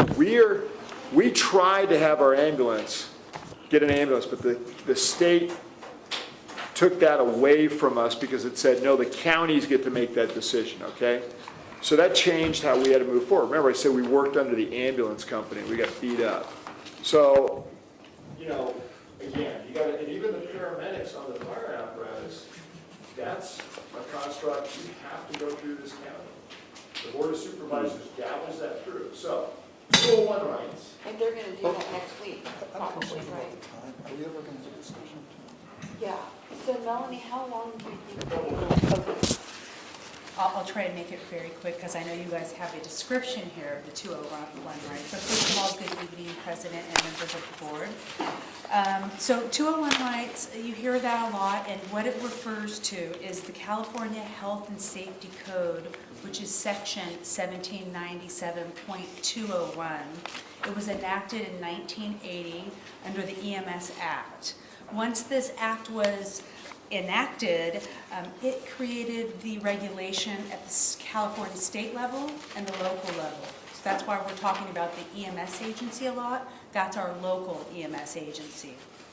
Once the 201 rights was enacted, there were several fire departments that were grandfathered into allowing them to have 201 rights because of two historic cases that were brought forth to the Supreme Court. This was in 1997 and 1998. Once these cases were decided upon, what the court ruling was any EMS agency, I should say fire agency, that had been providing EMS service prior to June 1st, 1980, they could then continue control of the EMS component of their service. And that's what happened with Palo Alto and the city of South San Francisco. So Menlo Park and all the other cities in San Mateo County do not have their 201 rights. So that's what we're talking about when we're talking about 201 rights. And because we don't have our 201 rights, it means that the local EMS agency, they're able to have regulations and policies that they need to assure we're following. So that is it, kind of in a nutshell, unless you have questions. Thank you. Just kind of a condensed version of what you'll see in the actual report, which is much longer. Thank you. Any questions? Any questions? So if I, Oh, Robert, yeah. so if I understand, because this is new to me, somewhat new, that only Palo Alto and South City can pretty much control their destiny with their emergency services. Correct. And it is No, because... Woodside's AMR. It's not, they don't have 201 rights. But they have their own ambulance service. It's through AMR. So it's only those two? Yes. Correct. In South San Francisco and Palo Alto also provide transport for their citizens. Yes. And it's because they didn't voluntarily enter into an agreement with the local EMS agency. And once a city or fire agency voluntarily enters into an agreement with an EMS agency, then they lose their 201 rights. And fire departments didn't realize this, and that's why these Supreme Court cases were brought forth in 1997 and 1998. And the reasons that they signed into these agreements was to better the EMS service. It wasn't because, you know, they didn't know that they were going to be losing these rights that were vital. But you want to bring up Yeah, Woodside? I have a- Yeah. Of course. Okay. Woodside contracts their ambulance transportation with AMR? So yes, they run the ambulance, but it is owned and operated by AMR. I should say the ambulance is owned by AMR, and they provide the personnel Right. under the Woodside rules firemen of are- AMR. Yes. Correct. Right, okay. Correct. But they don't have 201 rights. They do not have 201 That's rights. the difference between them They and do South not. City and Palo Alto. So that's the reason why they're using AMR equipment. Yes. Correct. And ambulances. And they have to follow the You- rules. I'm telling you, you need a program Okay. here. This is like a So- baseball game. Yes, it is I a little mean- convoluted. So Great. thanks, So why Melanie. that makes sense though for Woodside real quick, it's a harder to serve area because it's so remote. If I'm AMR and I'm judged on a 90% contract, I'm gonna put my resources in the urban areas, Woodside knows that. So to achieve a higher level of response, Woodside's in this agreement. Equally, Woodside didn't have a lot of medical calls, so you have infrequent skills, as I mentioned earlier, with your paramedics. So it makes sense. Your paramedics are getting training and calls because they're going out in the ambulance more frequently. So they're able to keep those skill sets up and also do a better level of service to their community. So I'm sure, and I don't know the books, but Woodside's not looking at that as we got to break even. You know, it makes sense to have the service because if they didn't, they wouldn't get that. They wouldn't have an ambulance up there. That wouldn't happen. So I take it AMR is not part of this joint powers, this agreement? It's its own agreement. Right. Okay, continue, Harold. All right, so I'll do the marathon run here to the Yeah. finish line, all right? So on the discussion side, we spent many hours looking at this stuff, as you can tell, putting everything together. Looking at the 97, 2009, like I said, they look almost identical with a one-page more.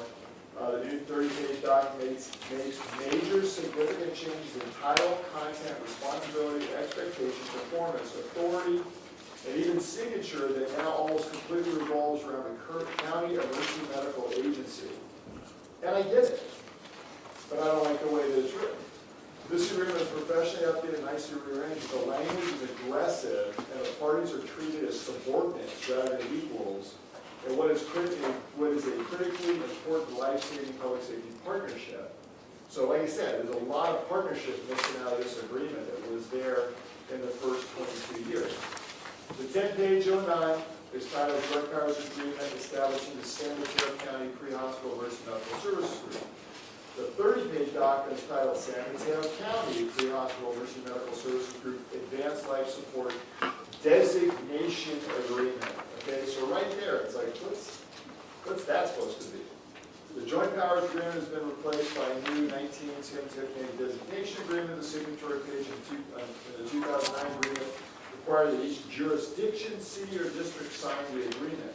That's no longer the case. So it even goes to intent and who can sign.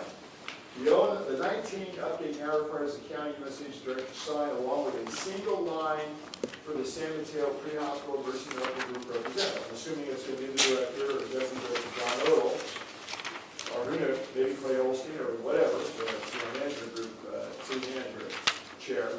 Both the 2009-19 agreements require the board of supervisors to do the final sign-off for all and any of the agreements. So first concern was, it's been rewritten completely. We've had no involvement from the Chiefs group. The MSHC, while legally authorized to do so, exerts its dominance throughout this new agreement. And I mean, I could stop now, you could just read it, you'd see it. I mean, no notice inspections. I mean, what? That doesn't happen today. No notice inspections?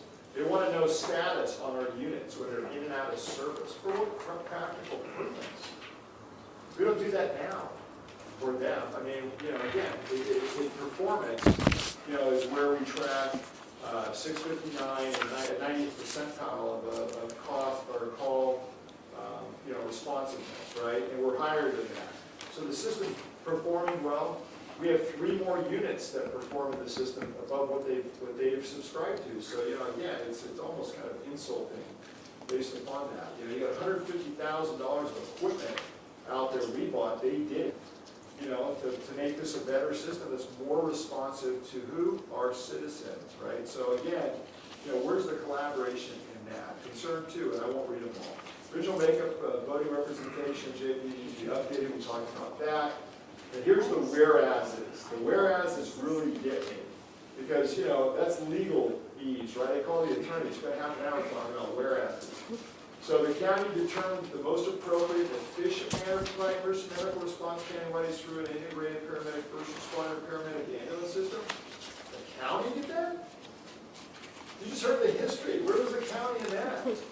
So yeah, the supervisors had to agree, the EMS agency had to be a partner, but this almost eliminates 22 years of the partnership as if, again, they're dominant, we're subordinate, and they're taking, credit, if you want to call it that. I don't really care about that, other than it's all these little nuanced, hard to see when you first read it. You put them all side by side. I had to read those other agreements multiple times. Take notes, go back, look at it again, and go, wow, what happened here? Rewriting the original history. The agency has designated public safety communications to provide emergency medical dispatch services throughout the county of San Mateo. So I missed this one until I went to the Chiefs group. So understand, what did I tell you earlier? There's a separate agreement with the EMSJP to do what? Provide dispatch services, right? When performance was poor in 2010, we looked at other alternatives. If you lock them in this agreement, you do not get other alternatives. Now, I'm not promoting Lee Public Safety Communications. Like I said, look at all the improvements under Measure A. the people that are there.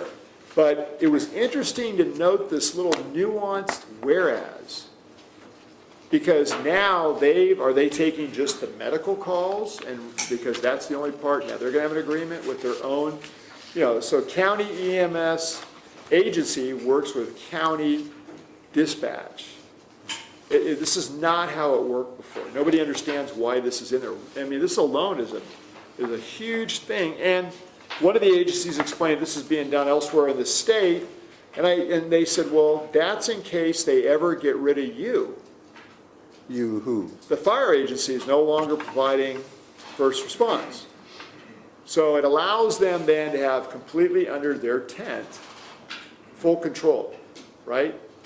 So, and maybe that's prudent if you look at it from their standpoint. But don't you think these are discussions that we should all have? Don't you think these are things that we should know? Shouldn't there be any honesty in this? This is completely new. I don't even know what it means, other than what I've just told. Maybe I'm wrong.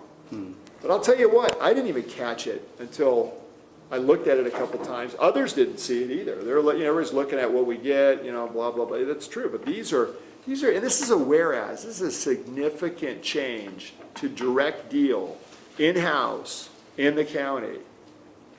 So concern for a separate agreement to provide all agency emergency dispatch services, as I said, again, we have agreements for this. So what does that mean? And nobody knows. The fourth whereas says, under Division 2.5, I don't want to bore you with all this stuff, but the county gives county emergency medical services authority to authorize an advanced life support, which provides emergency medical technician paramedics, personnel for delivery of emergency medical care to the sick and injured, to the scene for emergency during training within the facilities of participating general acute care hospital.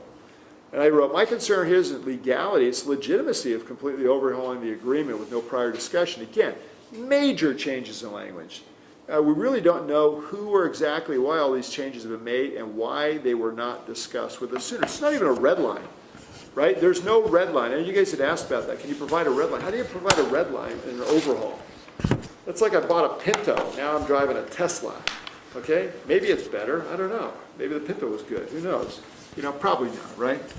So the fifth whereas says the JPA shall provide non-transport paramedic first responder services to its responsibilities as set forth in the operating agreement between the JPA and American Medical Response, AMR, and provided for in the agreement between County AMR for emergency ambulance services with the Advanced Support Ambulance Transport ALS agreement.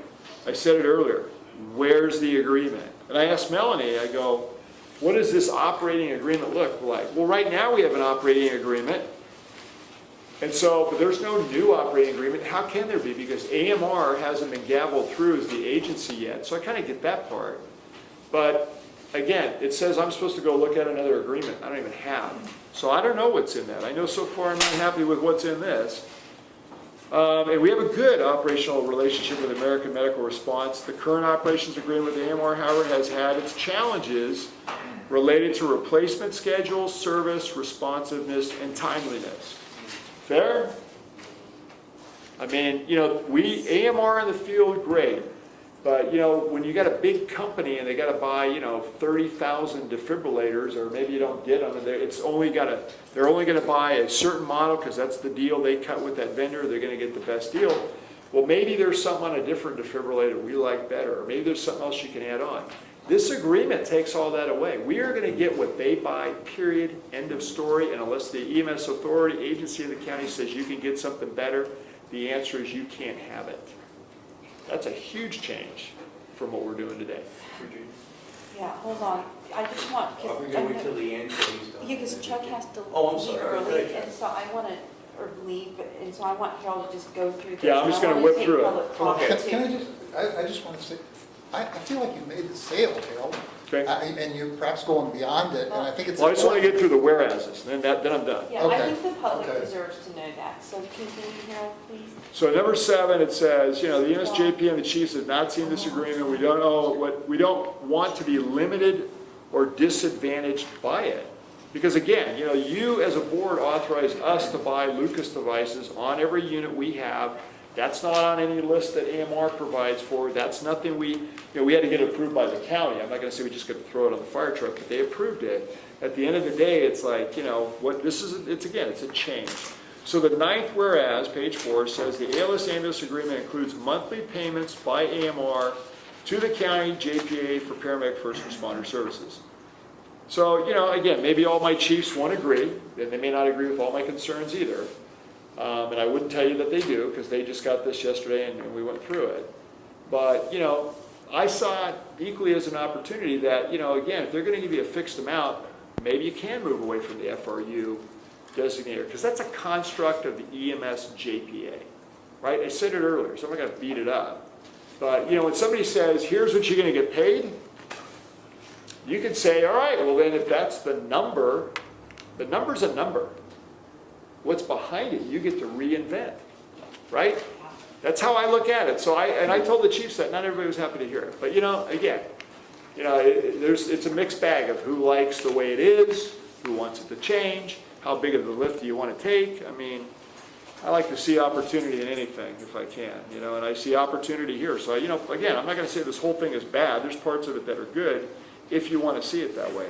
The 10th whereas says the system design contained in this agreement is the result of a collaborative process involving the county, cities, fire districts, hospitals, ambulance providers, paramedics, physicians, nurses, dispatchers, and consumers.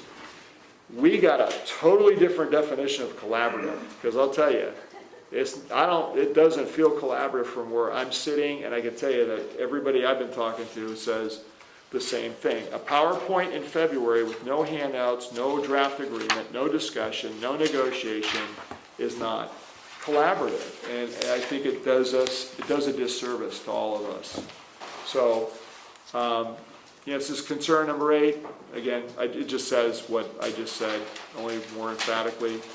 That's all of the whereases. Let me just go to the end, because it kind of, you can read through each of these. I think I make my points hopefully fairly well.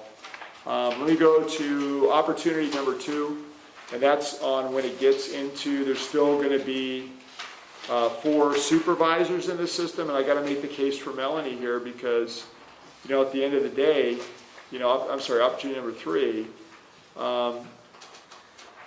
Melanie is limited because she reports to essentially the South Zone supervisor, fire supervisor through Woodside Fire Protection District, which is combined with Redwood City for purposes of this function, right? And so at the end of the day, all those things that go along with responsibilities I mentioned earlier and then more is what she handles for us. Woodside already told me they don't want to take on the burden of our medics. It's too many. It would double the size of what they're responsible for. At the same time, they're getting paid. So I don't know how you fix. I met with some of the chiefs, and you're getting into, these are fighting words, so you got to be careful, right? Because we're taking something from them the way it was designed.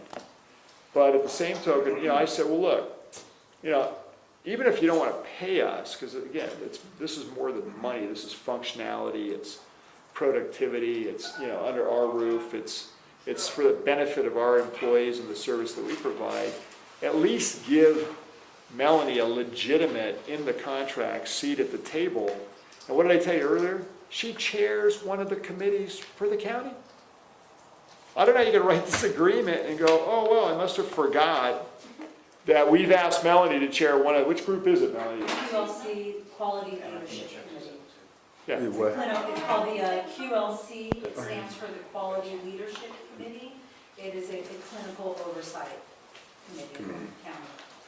So she's good enough to do that, but we're not going to put her in the agreement anywhere.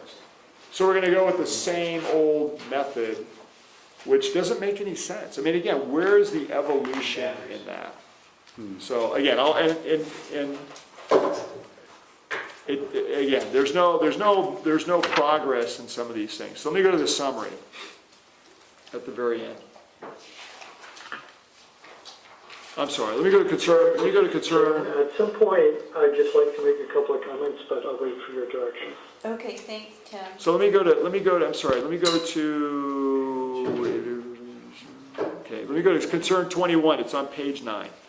The fire district borders 2 other counties and, as mentioned in prior attempts, has a specific desire to expand ALS, Advanced Life Support Engine Auto Aid, with the city of Palo Alto. You have an agreement that says we can do it. The county medical director in Santa Clara County is fine with it. Former Chief Nickel of Palo Alto, who's since left for Santa Barbara, was fine with it. Their council signed an agreement that says we can do it. But in this county, we couldn't get the EMS agency and the chiefs group, specifically those on our border, to agree to it. There was a lot of debate about how it would affect our system.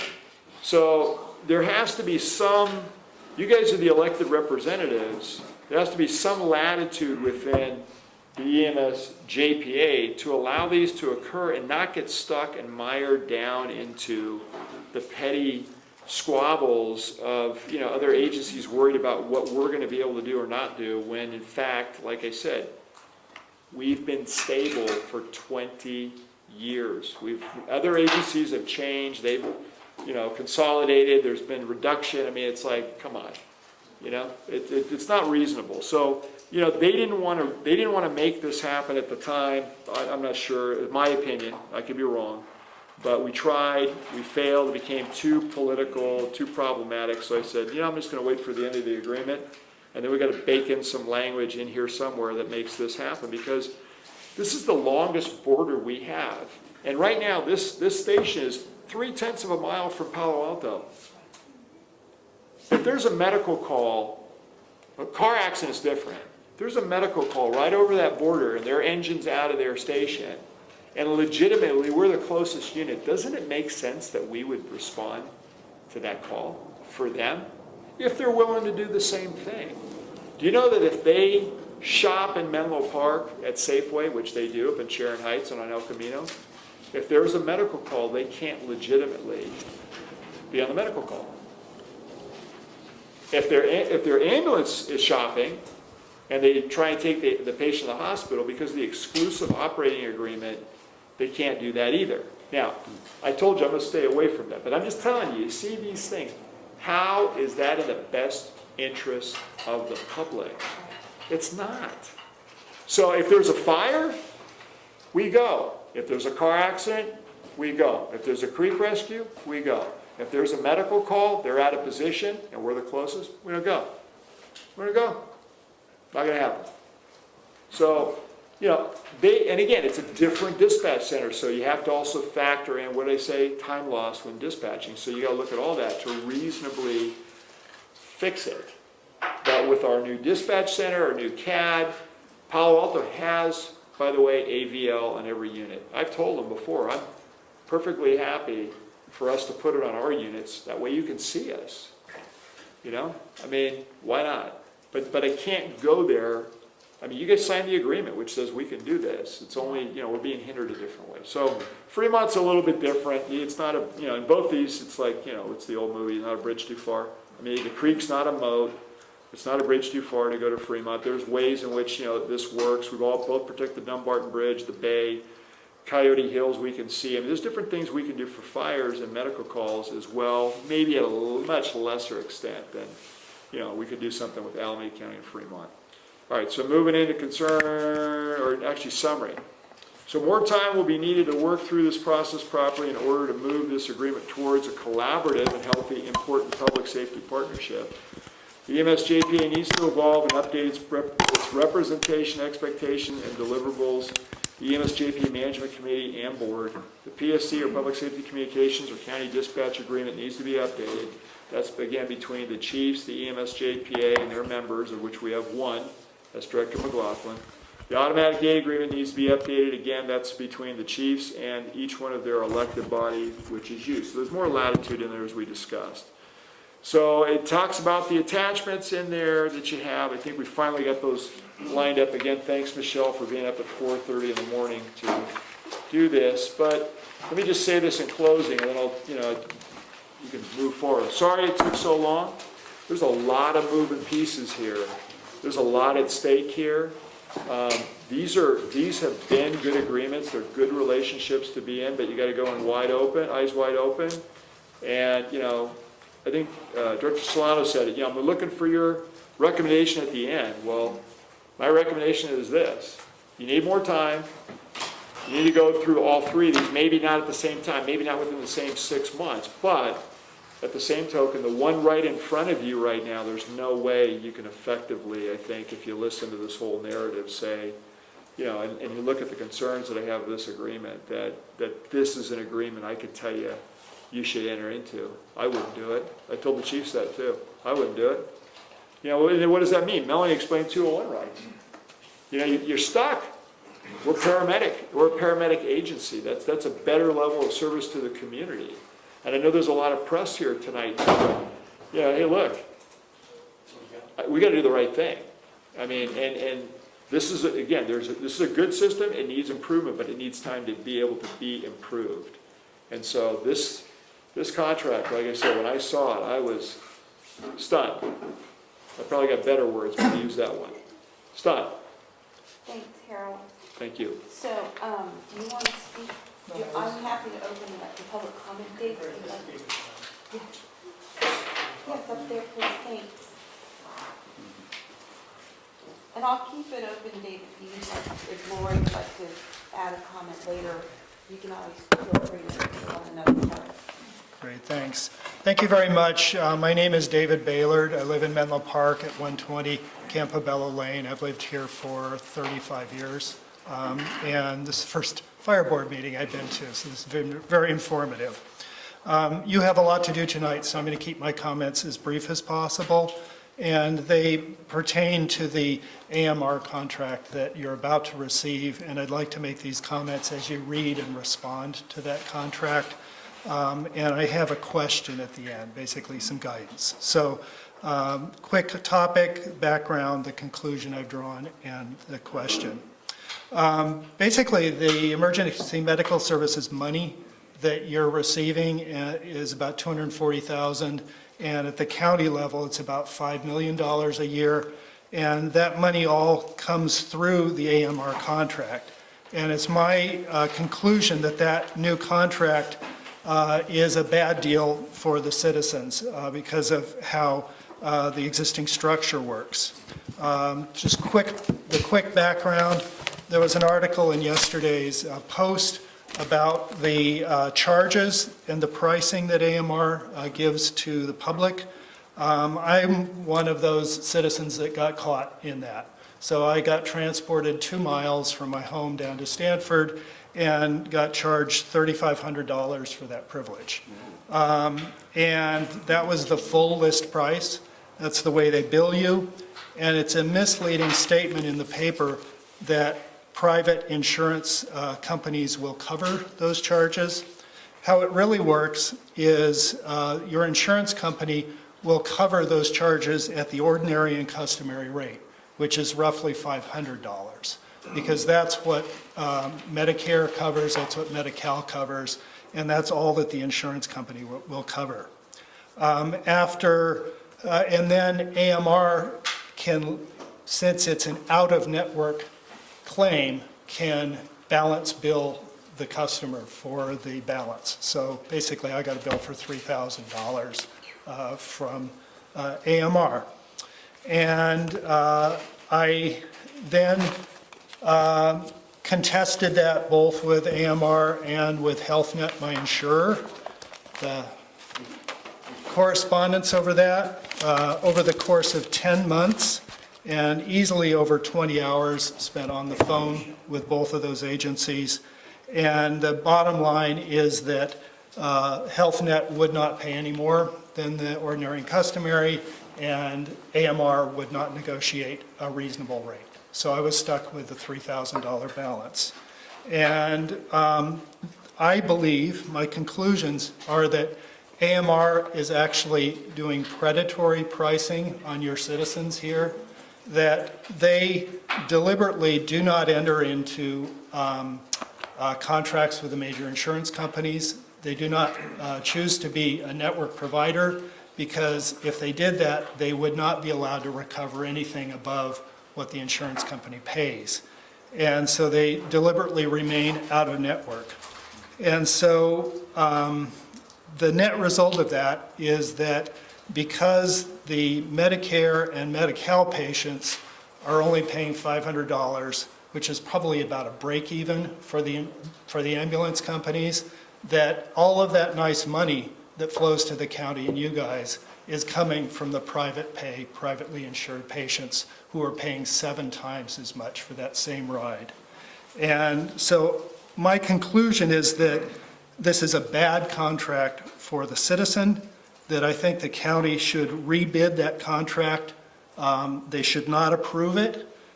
They should require any of the bidders to either contract with the major insurance companies that cover the territory or to agree to discontinue their practice of balance billing. And my real question is, how do I protest that most effectively? I know this is at the very last minute, but I'm very angry at AMR, and I want to make that concern known.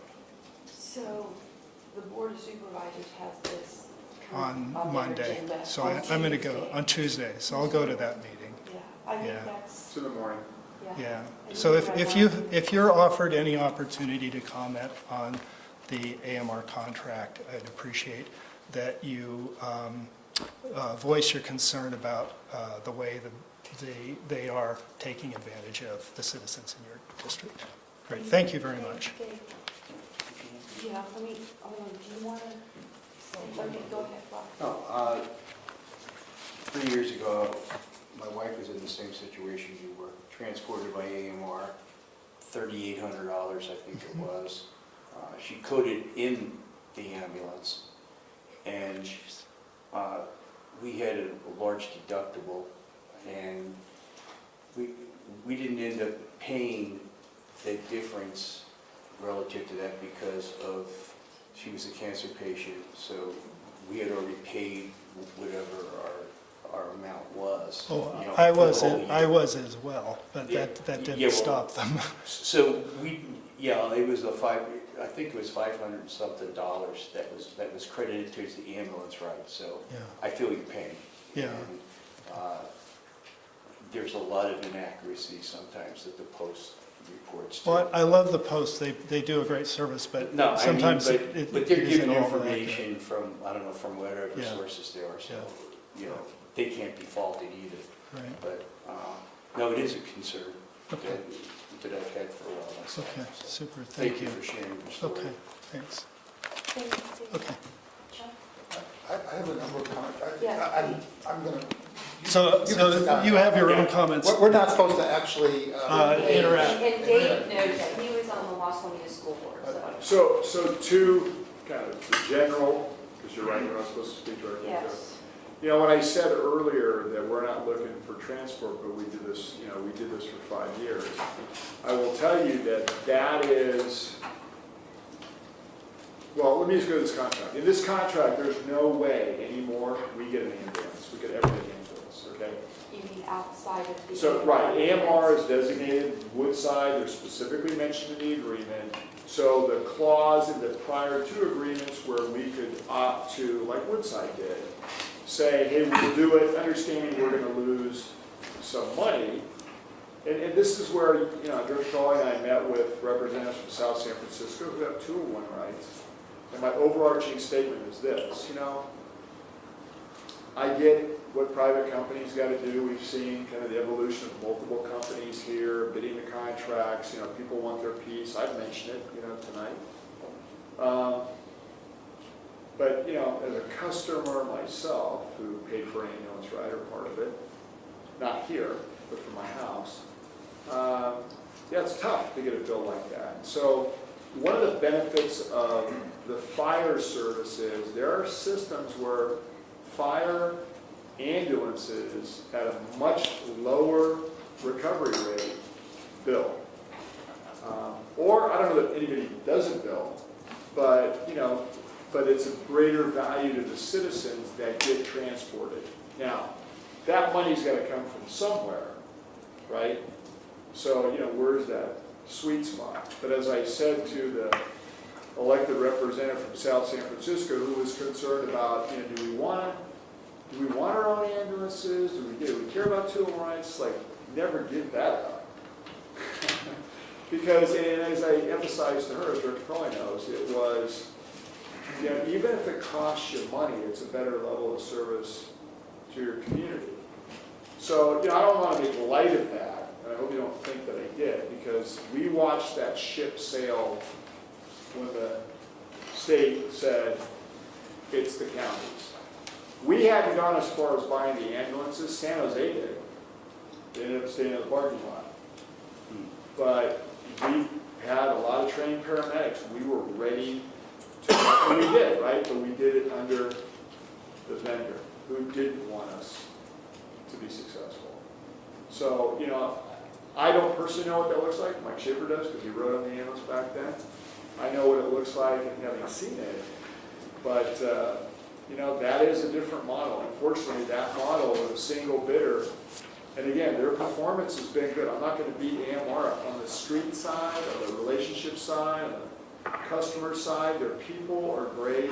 They do a fantastic job. But I've heard it so many times. I mean, this is a profitable county for them. Yeah. There's reasons for it. Chuck? Yeah, I have a couple comments. I want to comment about the cost of this as well. First of all, my perspective and the way I was elected was to represent the public on this.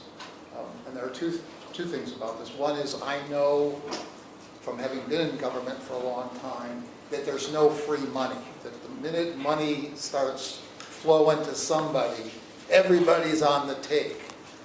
The fire district gets the money.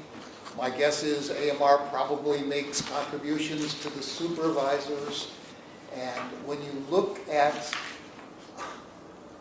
how this happens, it's because at some level, it's just kind of stinky.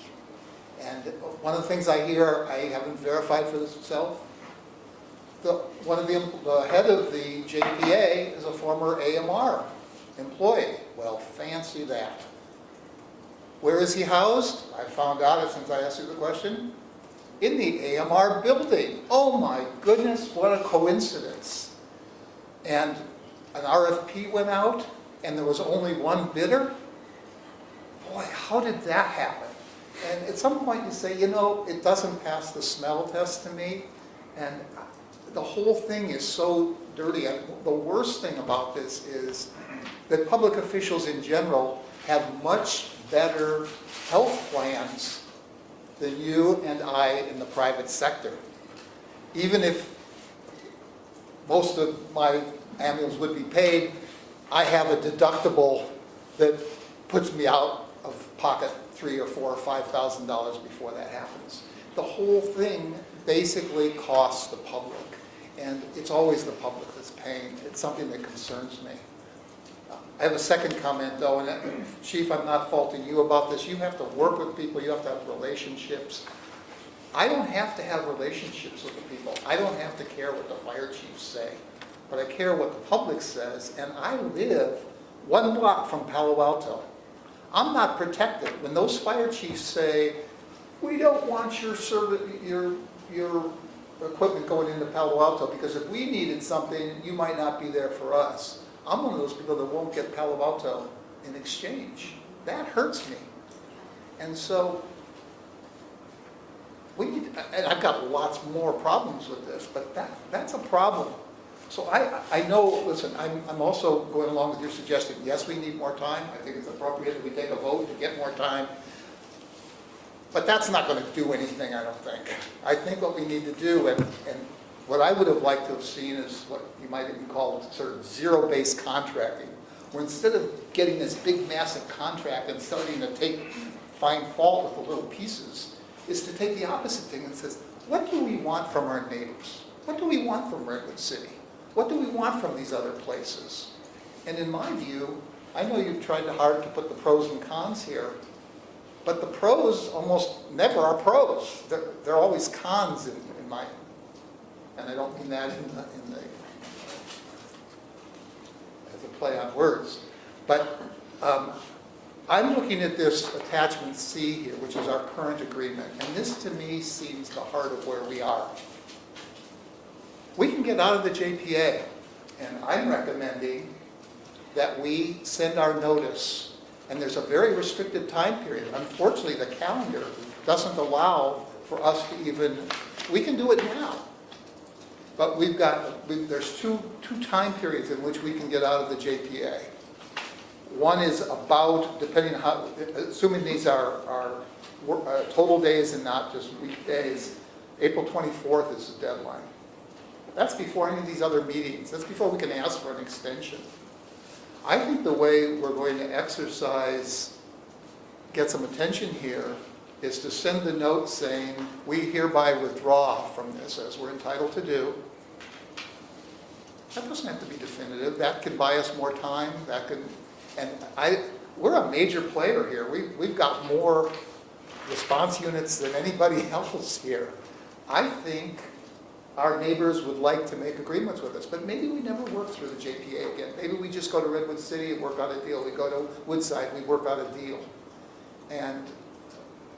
But we need to do it in the interest, from my perspective, not what some fire chief up in South San Francisco thinks, but from what our people here need. So I would like to, I don't know if we can even vote on this, I suspect we cannot, but I'd like to have this put on our next agenda, because we will go past our contractual deadlines for withdrawing from the JPA. I don't think there's any penalties. I read it, we still get ambulance service, and I think we probably should negotiate separately with either with the JPA or negotiate separately with AMR. Woodside did it to some benefit. We probably could do it too. But I think we need to get out of the coercion that the JPA puts on. Now, if they decide they want to remodel the JPA and they're going to give us more time and we're going to get a good agreement out of it, we can go back in. I can't believe they're going to say, well, you already said you're out, therefore you're out. That's not the way it works. We export twice as much service as we import. That is, we give twice as much help as we get. That's not fair. It's not fair to our taxpayers. And every time one of our units goes into another jurisdiction, that increases the risk to our citizens. It's a loss to us.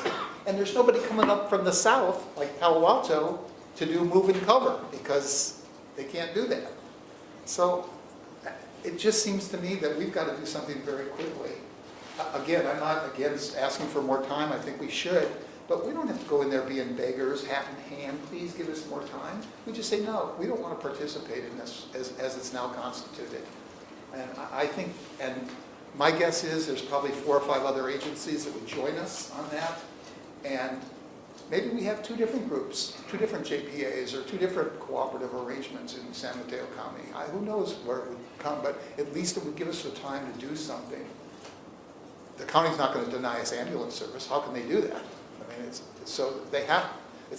we're not going to lose anything by withdrawing from the JPA. First of all, it won't happen until July anyway, but the notification has to happen now, in April. So anyway, that's my recommendation. I think we should do 2 things. I think we should ask for an extension, and I think we should put on our agenda, our April agenda, a motion to give notice to the JPA that we're withdrawing. Ron, do you have any comment? Sorry. Chuck, we agree on a lot. I have many questions.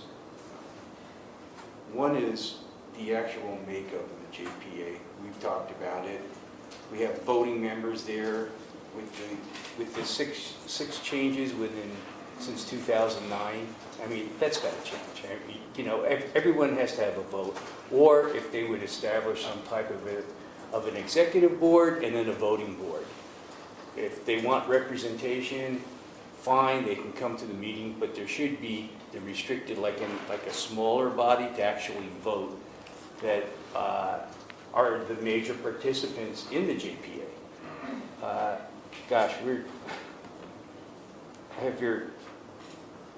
who's going to handle that? This is a little bit off-site, but who's handling the hazmat responses now? San Mateo Consolidated. Totally separate agreement. Right, I know it's a separate agreement, but they've been flip-flopping the hazmat, and it's so important because we only have one hazmat response unit, correct? It's actually stabilized since Belmont came under. It was Belmont before, primarily when it was Belmont San Carlos, and then it was before the South County. But majority of Belmont, when it went over, was the hazmat team. And then San Mateo actually put people through schooling and training, so now it's all under San Mateo Consolidated. So right now it's stable. And then, No issue. and then a huge change is now the firefighters union also represents the paramedics too in the county. That's correct. They represent So- the AMR The paramedic AMR paramedics. union, The AMR paramedics. not the EMTs, and they no longer represent Central County Fire. Right. So that's an issue too that we have. And also with the current Department of Homeland Security contractual agreement with AMR, in a disaster, they're supposed to supply hundreds of ambulances to nationwide. So how is, and I didn't see anything in the contract, how that could affect us. If there is a Because disaster. remember, this is not the ambulance contract. This is a contract for engine-based paramedics. This has nothing to do with AMR.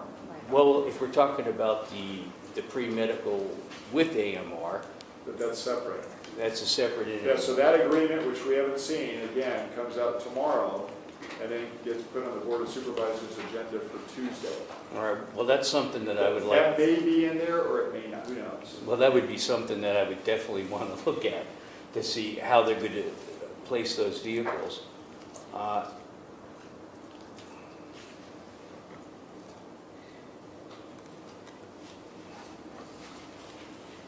And the major question, which is what Chuck brought up, is that can we ourselves contract ambulance services the same way Woodside has?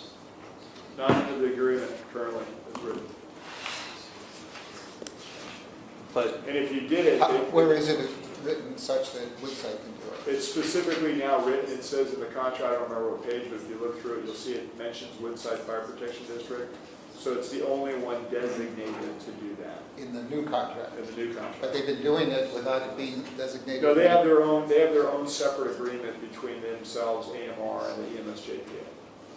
And again, they're an entity, I mean, I'm not going to speak for them, but I believe that they do not get full cost recovery, and I believe they do it at some loss to their organization monetarily, but like I said, they have an ambulance because they think that's a higher level of service to their community based upon their geographic location. But And 90%. they would absolutely rely on automatic aid and benefit from. Okay, separate thing. So Yeah, ambulance, I understand one that, but, thing. yeah, I know. Fire. But their model is such that they mainly have the ambulance in terms of auto aid and mutual aid, right? I mean, what else do they contribute? No, I don't know. I think, What else do they again, it's not my contribute? system, but I think they have an ambulance because if I look at how a 90 percentile time call based, find if you're not, ambulance system works, you could, the back 40 nobody cares about because, I shouldn't say they don't care about. They're going to put their units where there's going to be a higher volume, so they have a greater level of success on time. But in that area in Woodside near Alameda that borders Redwood City, doesn't Redwood City Fire mostly cover that area for them? Or move and cover, or do they have, I don't know where their stations are. You're baking in, you're No, moving but two you- different things. Okay. So there's engines Yes. and there's but- ambulances. Yeah, but I'm saying I think that their model is built off of mutual aid. And how does that affect us? For Woodside? move and cover, yeah. Woodside's actually a good partner on move and Okay, cover because okay. Station 4 for us, Sharon Heights, Yeah, well, near my is house. is more difficult for us to cover because we get a lot of volume as you look at some of the On that slides we west have side. that goes to the east side or here in this area when traffic's bad. They can get down the hill a lot faster than we can go up sometimes. But Okay. if I could finish. Yeah, It's all yes, I'm relative. sorry, I thought you No, were no, done. I just have one more, and the way you said, and the recommendation of all your chiefs is definitely need more time on this, for sure. They're shoving, and then, with the ambulance caveat with this thing, I mean, Well, the ambulance caveat that's different here, I don't know that I noted it, is what, I don't think I put it as a It's concern. different, it's separate. It's different, yeah, I mean, look, Woodside, this locks us out, you don't have that option anymore. And Right. it's done. But I'm gonna tell you right now, if AMR is gonna be the provider, because they're gonna be the exclusive provider based on single bid, you know, I mean, already existing agreement. So I bet that one all day long if I was a bet man. But, you know, the reality is AMR is perfectly happy to have us run an ambulance if they get the bill for it and we put our people on it. Because you know what I'm saying? It saves As their Woodside money. does, right. No, So in some instances, that's not a bad thing because then we use it as a training car. But remember, I mean, you've heard it on the deliverable billing side. And great, they're all great employees and very competent, very well skilled. We work well together. But you know, AMR is a company that looks at the bottom line. If they can do something that's going to save them a couple bucks, you bet. Well, and if we had a separate agreement, they might, why wouldn't they charge us Well, more? they have to agree to that. No, I know, but why wouldn't they charge us more? That's the thing, it might actually be more expensive if we had a separate agreement with AMR. If I had a separate agreement, I wouldn't agree to pay you anything. So Right. you can basically saddle all the employee costs. Exactly. I'm still going to bill Yeah. whatever the right of And transport is. it costs our tax, Right, it costs our residents more. because so you we don't, can- again, that ship sailed. Yeah. They're not dumb. I mean, they offer to give a trading card because they see both sides, Yeah. which is they can flex a unit Right. somewhere else. Yeah, That's that's going to be why it profit makes. plus, so. Thank you. Why not? Right. So can I just ask a question and piggyback off of Chuck's, because it's about getting out of the JPA? Does Tim have, I mean, can we legally even do that? What is legally valid You in can, that? I'll answer before Tim does, he can talk to you about it, because we've talked about it too, but you can legally get out of the JPA, but what you risk is if the county says the JPA is the only vehicle we're gonna use to deliver engine-based fire paramedic services, you could be hung out to dry and basically not be authorized to deliver those services anymore, so you run a great risk. Now, Chuck says they could go with you or they could go Hold on, against you. Tim. Well, I don't know, that's a, That's their decision. well, but it's your decision to throw Yeah. that card on the table, which may or may not go your way. Tim? Can I just ask what Yeah, the chief go meant? ahead. You're saying that we wouldn't be authorized to have a paramedic on our You go through Melanie's section on 201 rights, the county has an exclusive Right. right to that, and they give that to their EMS agency, which has constructed this agreement, which is working specifically through the EMS JPA. So they don't even address who they say here's the partners, right, which can be changed. But at the end of the day, if we say we're out, they could remove us from the partner section, and the JPA will figure out how to provide those services. Well, there's no way they could make those 7-minute Sure there- response sure there times without us doing this. I wouldn't say that. There's a lot of different ways to do that. You could hire another ambulance company and post them on corners just like AMR does and have them run their calls. And what do we risk if we did it? I mean, what if one of our firefighters gets off and administers aid to someone? You can't do it. Well, you're not gonna let somebody You die and can't bleed even, to you can't death. even carry the equipment, well, for advanced life Well, I support. guess the question is, It's- what would the penalty be if we did it? That's a lawyer question. Yeah, sorry, Chuck. I don't know what the penalty We're would wondering be. the same thing, You can't right? carry the equipment. They'd probably sue you and stop you because you don't have, Who would sue us, the county? I would guess, I mean, they For would tell saving you, someone else's life? they would tell you can't even carry the equipment. Sorry, Tim, do you want to answer that question? I do want to weigh in here. First is that there are, as the staff report states, and Melanie talked about a bit, under state law, there are provisions that regulate the provision of paramedic services locally. Okay, and that's what we're operating under currently through this JPA. If you remove yourself from the JPA, we will have to present to you, I don't want to go through it in detail tonight, but we will have to present to you what the ramifications of that action is on your ability to provide paramedic services in the county. So I don't think, I really hesitate tonight to go through that because it's an issue that I think staff and our office needs to discuss and then inform the district board of. But there definitely will be some risks that you'll need to evaluate and measure if decide to use sounds from the JPA. Yeah, there's risk to everything. It seems to me that to force us to do something that is disadvantageous to our residents is not something the county would do. I can't imagine that would be happening. Maybe we lose our reimbursement, but it's a couple pennies. I mean, the reimbursement we get is nothing. And I think we need to comply with the timetable that's here. Even if we end up staying with the JPA or forming another arrangement, we need to comply with the deadlines that are contractual right now, or we lose that option. And further, I think... And I'm not saying whether or not it's a good idea, and I'm not trying to weigh in on the policy question. I'm just saying that before you make that decision, which will have to be made at a subsequent meeting, that our office and staff should discuss the issues that you should be at least aware of in making that decision. It's a decision you can make. I'm not weighing in on whether. Of course, Tim. I think we do need to know what the ramifications are. Yeah, that's all. Robert? Yes. Well, I think at this point, this juncture, there are issues, questions, at least concerns that we have with the contract. I know Chief had expressed that. And it seems as if whether we go through a dissolution or not, I'm not even there myself personally.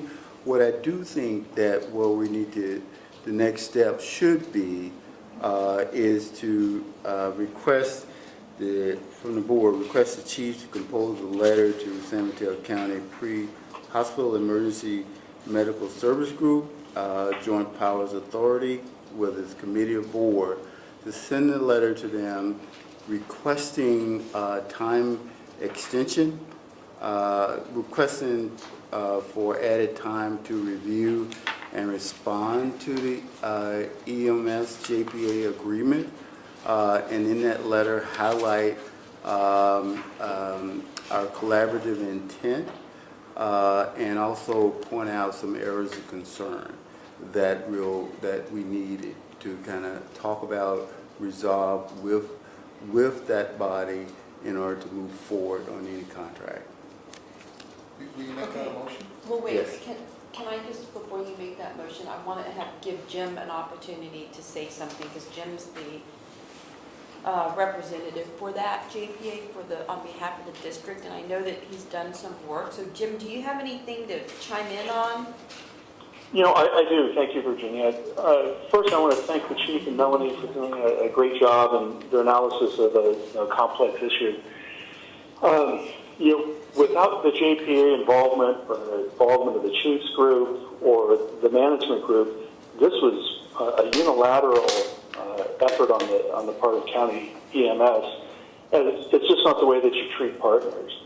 I don't like the hurry up and rush nature of it, with the very limited time to review these documents and discuss them, review them, provide input. I'm concerned about the nature of the JPA structure itself. I agree with Rob's observations.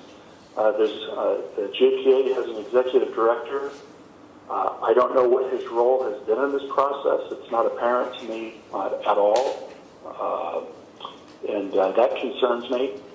I'm concerned that the JPA wasn't involved in developing the RFP that the county used to solicit bids. I'm concerned that the JPA was not involved in developing or at least had some involvement with the county in developing the contract between the county and AMR. So I fully support the idea of holding off a final vote on this designation agreement for 6 months. And, all of the parties, interested parties, need to weigh in on this. We're not there. I think we can do a lot better than this, and that we need to. Okay.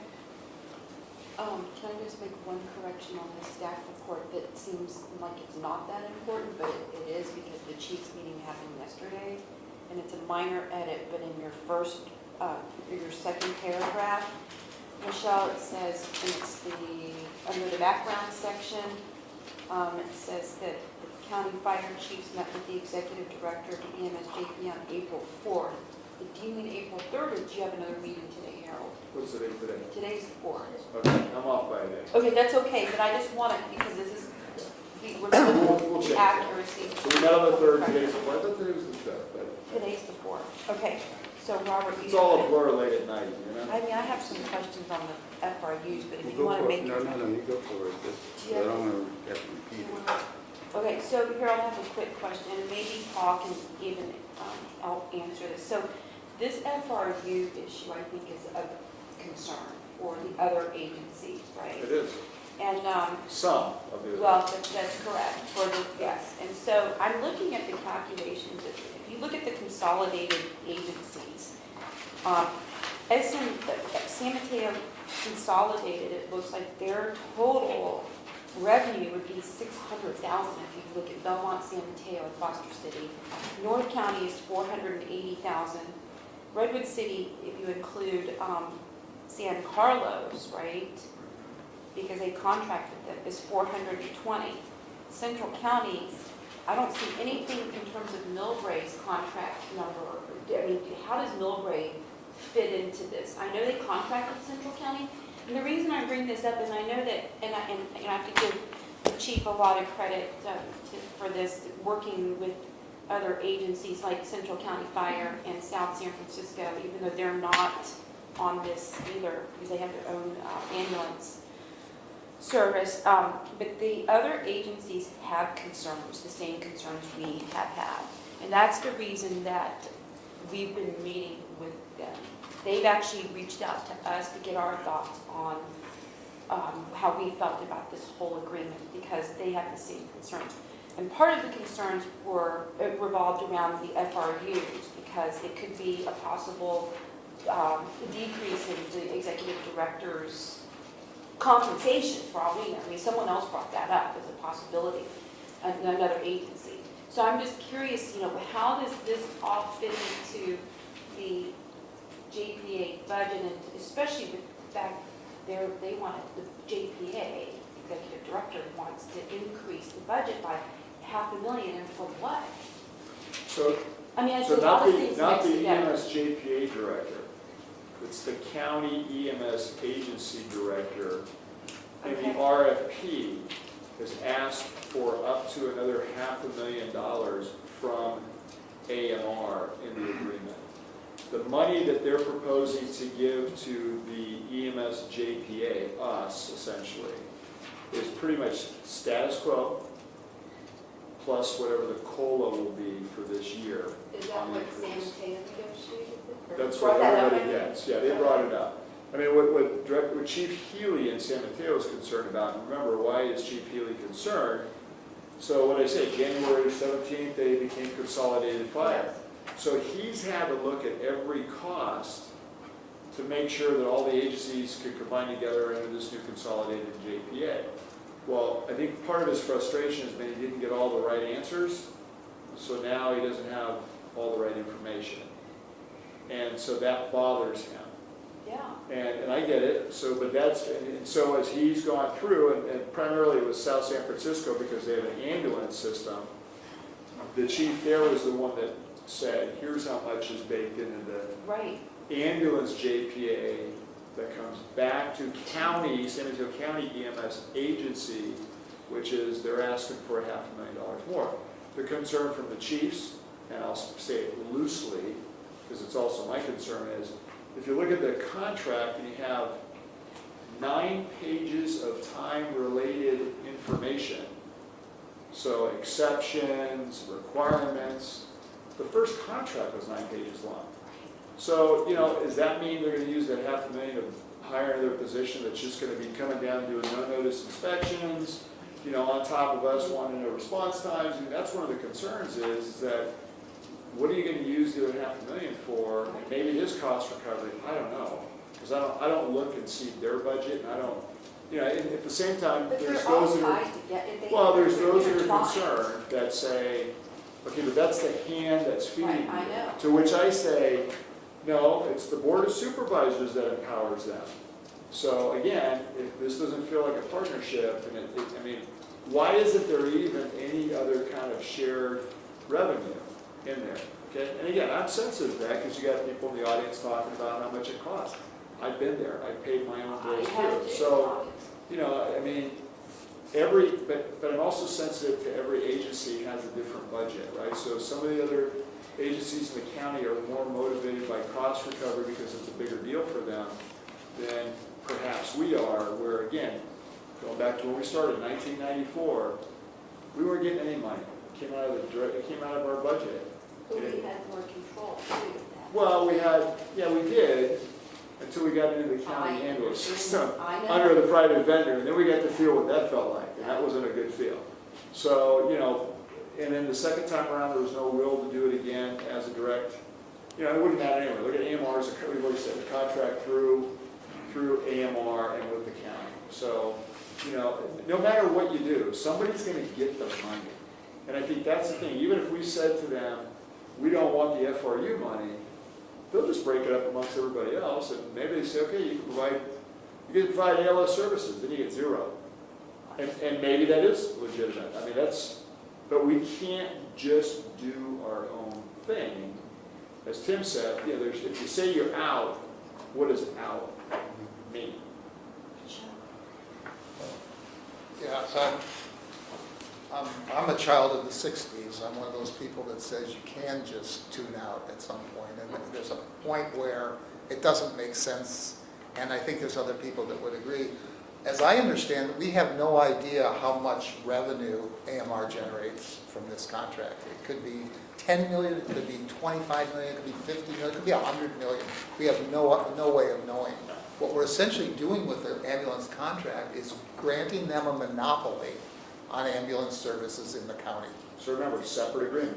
We're not in that agreement. Well, I'm talking about the whole thing here. The JPA is sort of the enforcer of the ambulance contract. They put them in charge of it. No, the county EMS agency is. The JPA is only fire-based engine companies, or FRUs. But they get their money through the county EMS. That's why I'm saying That's- yeah. If you're worried about the money, you know, that being an issue, that we're getting it off an ambulance system that's going to charge, then I would agree with you, because that's where we're getting it. Let me say, we're not getting it from an ambulance system. We're getting it from the public. I mean, we're charging our residents, okay? Wouldn't it be interesting to know, first of all, how much revenue this contract generates? I don't think that's ever been revealed. Secondly, wouldn't it be interesting to know how their rates for us down here compared to the rates that say prevail up in South San Francisco? I mean, that seems to me, you know, is this competitive? Is it not competitive? It seems the supervisors should care about this in terms of good government. I don't know, but. So I don't know what the supervisors, I assume they care, I mean, but again, they're just looking at a renewal. But I think there is a difference in what you said. So if the money's the issue, that's different than getting out of the system. Because again, to have the authority to deliver the service, you have to be in some way tied to the system. You don't have to accept the money, in which case they'll give your money to somebody else. But I'm told here that if we don't participate in the JPA, we're not going to be able to do the ambulance service. I mean, not the ambulance, we won't be able to do the paramedic services. I would say to you that if you say you're going to do it for nothing, they would be happy to have you in the JPA. Sure. Who wouldn't be? Right. That's the cost. But in any case, it seems, yeah, it seems to me there's enough people, enough other agencies that would join us, that it's worth threatening. We don't know. I don't know. That's an unknown that I don't think, I haven't heard it. But It's I'm saying, unknown. if we don't act, we're going to lose the ability to act. Well, I disagree with that. I think, as you said, I'm from the 62, and I think no matter when you act, that's when you act, whether it's now or tomorrow, you still act. So I think part of, if they want to kick us out, they can kick us out. I mean, no big deal. But it's no harm in letting them know our concerns. And the concern is, from what I'm hearing and sensing, that one, the time is they want something now, we can give them something now, but it's not really gonna be something that we're gonna have vetted thoroughly. As you mentioned earlier, we need to think about and talk about this. So why not ask for the time? What can they say? No. What is the consequence? It may get back to what you're talking about.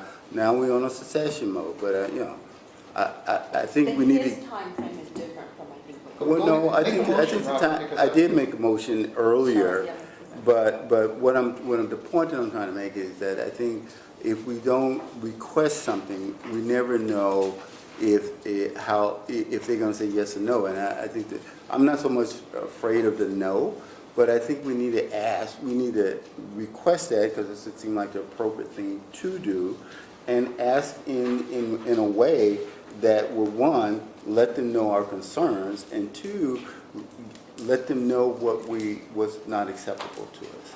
You know, I think that's the point.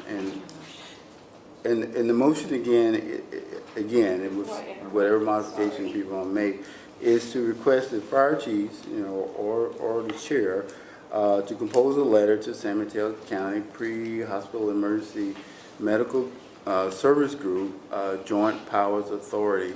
I don't know if it should go to the committee or go to the board. The director, and he'll bring it to the other twos. And should it come from you and me? That's fine. Well, I think, yeah, I mean, you're representing the board, and I think, you know, you got the chief, coming from the chief, but I think we need to send a strong message that we are concerned about it as a board. Yeah, a formal message from the Yes, elected. I agree. Right. And in that letter, that request for added time to preview, additional time to preview and respond to appropriately to the EMS JPA agreement, highlighting the collaborative work we would like the intent that we have in making this thing work and to be strong for both parties, as well as the highlighting some areas of concern, so they can put that on their minds and hearts of the things that if they're interested in working with us, these are things that we should try to talk through. So. I'll second the motion. Any further discussion? I just Rob? want to add, Yeah. where, you know, Melanie comes here with the summary, and I think we need to include in the letter that you proposed, that we include the 4 bullet points that you've identified In the summary, yeah. in the summary area that would be included in that letter. And I can read it if you want, but I think we all have what's in that, so that Page 9, Would right? that be the concerns, you're saying? Well, I mean, yeah, because that encompasses The whole thing. our manager, and it encompasses auto aid for engines with other jurisdictions outside the county. So Right. yeah, I know what they are. right. Those Virginia? those Yes. 4 bullet points. Yeah, I just, Yeah. EPA, but, yeah, the agreement's scheduled for a vote on the 15th, so. May. Of May. So should we fold that in, I mean, are we asking that the vote scheduled for May 15th be postponed? Because if we do, then it means that the current agreement will expire, July. and then what happens? Well, so what are we exactly asking for? Current So are agreement, you July saying? 1st? Well, that's why I asked, Right. because if it expires in July, and let's say we get the 6-month extension, we're working under, are we still technically working under the old JPA even though it's expired? That's what we believe. Yeah, but so maybe we should get that straightened out, because I Well, don't you want. won't know until you talk to the county. And let me add, it's so complex because it affects all these deadlines and all sorts of things. I don't think we as a board can figure out how to do, what it means. I think we're asking for it, and if they agree, they'll figure out a way to do what we're asking. Exactly. Okay, But, Robert, but my point is that I don't think anything can be done without action of the board, right? You need a majority vote of the JPA you mean at the board. JPA board, not our board? Yes, no, the JPA board Right. to take any action.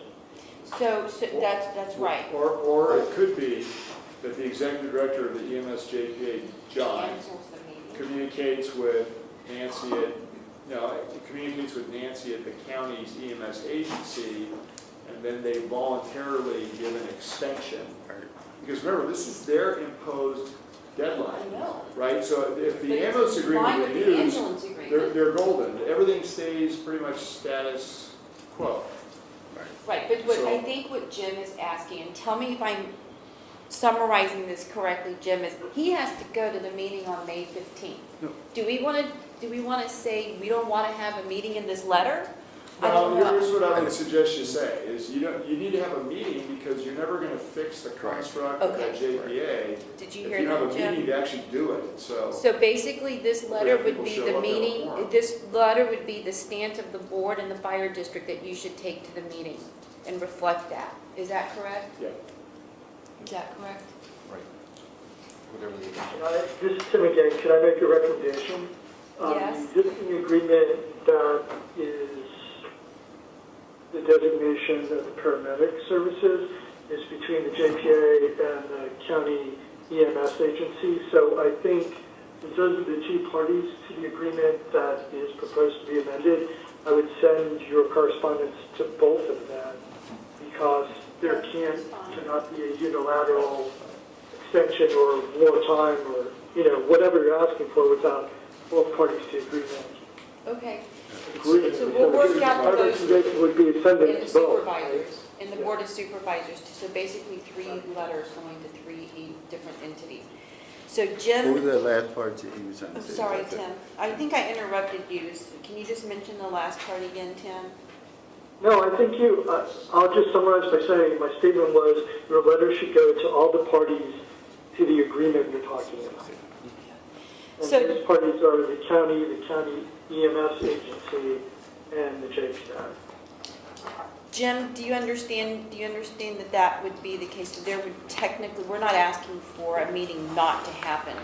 If there's no quorum, there's obviously not going to be a meeting. But if there is a meeting, then this is the letter that represents the will of this board that you should represent on behalf of the board as the JPA liaison. Well, I think that, excuse me. Yeah, go I ahead. think that if the letter goes out tomorrow or Monday, it's well before the 15th. I know, but he can bring it to the other members on the committee. No, listen what I'm saying. What I understand is that they're having a meeting in May, correct? The letter's gonna go out tomorrow or next Right. week. It's gonna get to whoever the parties are well before the 15th.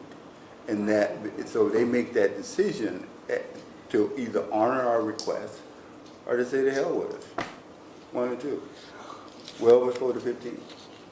So so Jim doesn't have to go to the meeting and state what's in the letter, because they already have it. And we'll know if they will honor our agreement by extending the time. But if I could suggest this, as I understand the JPA charter, any member can propose an agenda item for a JPA board meeting. That's correct. So do we want to submit an agenda item? Well, we could. You're recommending that the contract be extended for a 6-month period before we even take place that on the agenda before we even vote on the agreement itself. That's not Well, a yeah, good idea. but That's independent of your letter, though, right? yeah, if the letter goes out, and if they are, for whatever reason, don't get back to us, or don't respond, or say no, then this independent, putting the thing on their agenda would make a lot of sense. To do it before the letter goes out, I think it would be, would defeat our purpose somewhat. Yeah, I support that order. I think that's a good way to do it. We're telling them, what our intent is, and then, we would execute the agenda item if that was necessary. Right. Jim, do you know what the deadline is to put an agenda item onto the JPA committee meeting? I don't think it's specified. I think that, just the Brown Act would be controlling. We It could typically have wants this to on go the. through the management committee But first, but whatever. what I was, because Chuck brought up earlier that we could put this item onto the next, our regular board meeting, which is next week, in case we need to 2 put weeks it. from now. Or Put- 2 put- weeks from now, I'm sorry, but in put- case we need to put an item on there, but the letter should still Put, go put out. what, I think Chuck said something different. I know, but it doesn't, what I'm saying is that it could go on the board agenda. That's what I'm saying, for the regular meeting, if we wanted to do that. Our regular or JPA? Our regular meeting on April 17th. And what would be on that meeting agenda? Well, I just want to know. just to have the 'Cause discussion what I about, heard Chuck saying was talking about cessation. I'd like to have a discussion, I'm not asking, well, it just, if that's something we want to consider, there could be things we don't even know about that might come up that we'd have to take action on. okay, so we have a motion on the table right now, in a second, so let's vote on that before we talk about the other things. So, is there any other discussion on the motion we have on the table? Jim, do you have anything else to add? Does the motion include placing this on the agenda, No, not yet. the JPA? It's just the letter. Okay. It's just the letter that Robert made a motion Okay, for, that okay. will go out to the relevant agencies. All right. And then I have a motion after that. Okay, so Robert has a motion on the table, so all in favor of Robert, do you want to repeat the motion, Michelle, so that Right, everyone right. can hear Let's it? hear what Yeah, exactly. This has to be a roll call. Yes, yeah, roll call because Jim's on the phone. And just an FYI, I really can't write all that fast. So Okay. essentially though, it's just direction to the chief basically to compose a letter to the EMS JPA, right? Right. Right, for a request for an extension and to include areas of concern, and specifically including the summary, the 4 bullet points in the staff report, right? Right. And you had But, something no, there was more than that. It was not just to the JPA. To all 3 Okay. concerned parties, yeah, the board concerned parties. are the county EMS and the JPA. Okay, so if no further discussion, let's do a roll call, please. Director Crawley, Aye. Director Jones, Aye. Director Bernstein, Aye. Director McLaughlin, Aye. and Director Solano. Aye. Okay, so that motion carries unanimously. And Jim, did you have another motion that you wanted to put out there? Yeah, that we contact the JPA executive director and with an agenda item that proposing an extension of the current JPA agreement 6 months. Okay. I'll second that. Okay. Call for Any the question. discussion? I think that's a question. Go ahead, Robert. No, go ahead. The question that I have is that when will that request for the item be placed on the JPA, EMS JPA agenda?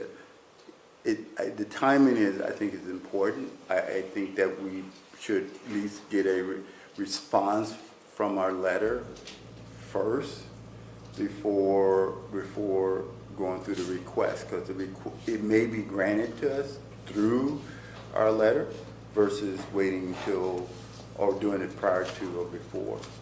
So I know there's a timing when things goes on the agenda for that particular agency, but I think it would be prudent on our part to allow the process, or that process that we have voted upon, to take place first before requesting to be placed on the agenda.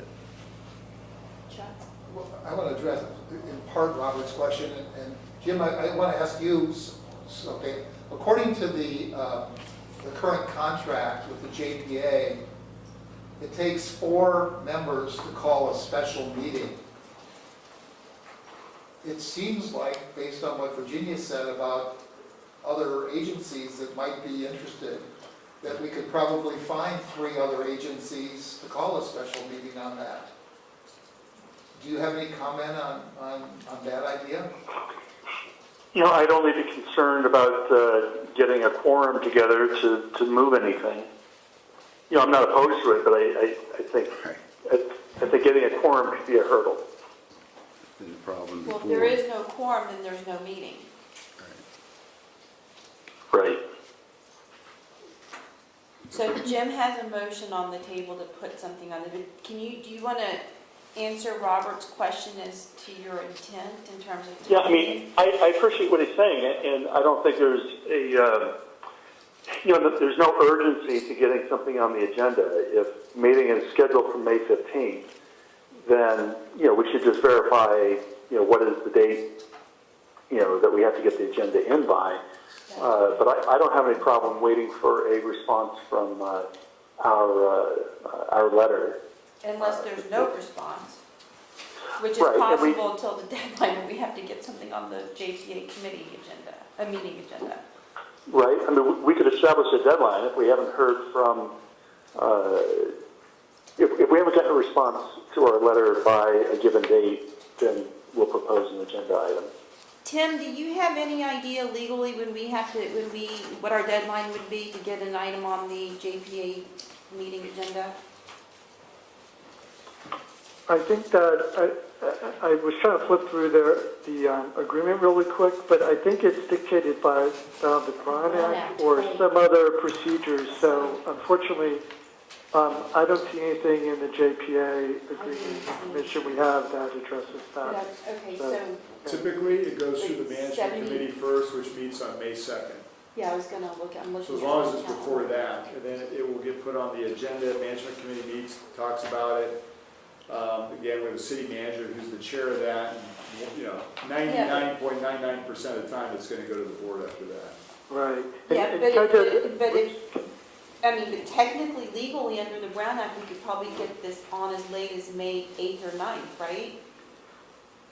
If the Virginia, meeting's on can I add one thing to what I just said? Sure.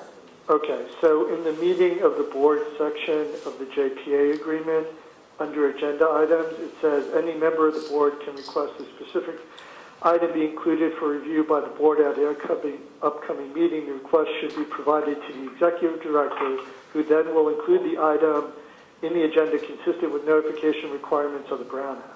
Right, so that sounds like the process would be a request to the executive Remember, director. the county chiefs, again, verbally, but the director was notified by the head of the chiefs group to do the same thing, to delay.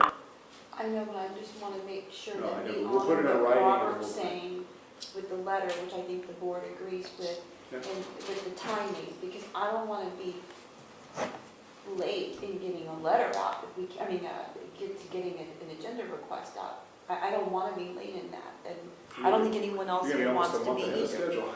Yeah, no, I know, but we might not, given, I agree with Chuck, there are shenanigans, given the shenanigans, I think that they may not respond until the, I know, literally. I've never seen that. Okay, I've never seen that. but we've never I've seen, been on a we've management never committee for a while, I seen this can kind tell of, I know, we've never seen this kind of letter go out to. the Right, agencies. because usually it's apathetic, because everything just does what it's doing, That's right? right, I mean, the and system's this working. This is not the case right now, that's why I want to be. But I don't see John Ogle specifically dodging putting Okay. something on the agenda based I upon don't everything know. going on. We He's haven't got his had- full attention right now, trust me. How many meetings have we had in the last few years, Jim? Yeah, is there any downside to doing them in parallel? And we could always withdraw the agenda request if we thought that was No, the course of action to take. do it at the same time. Yeah, but Robert, how do you feel about that? You wanted this to go through the process through, I think there's, if the letter gets to whomever, the director by next week, and they see it and it shows that concern, it's hard pressed for me to understand that as being an efficient director, that they would not contact whoever they need to contact about the letter, and people read it and then see our concerns and our intent. I guess I still think that before anything can be done, it'll take action of the JPA board, right? If we're proposing an extension beyond July 1, then the JPA board is going to have to vote on that. Jim, the only thing I could say beyond that is it could be because there is some dealings between the executive director and the EMS agency head that, they could voluntarily do that. I don't say that they will, but they could, right? Hearing that there's a dust up and, everybody feels like they haven't gotten things in time and so forth, to avoid perhaps loss of face with the supervisors or to maybe compromise the ambulance agreement in any way, maybe they just say, hey, we'll give you 6 more months. Is there a provision for them to voluntarily extend that? Now, they own it, they're the ones that set up the schedule and the RFP and everything else. And that's the problem I'm having, Jim. I think if I may, according to the anxiety seems like it's occurring here on the board about getting it on the agenda, is that I would, if Jim would concur that if we haven't heard anything by May 4th, today is May 4th, which gives us a month, Yeah.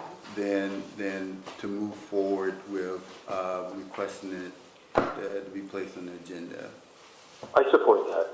Okay, so why don't we say May 3rd, which is the first Friday of May?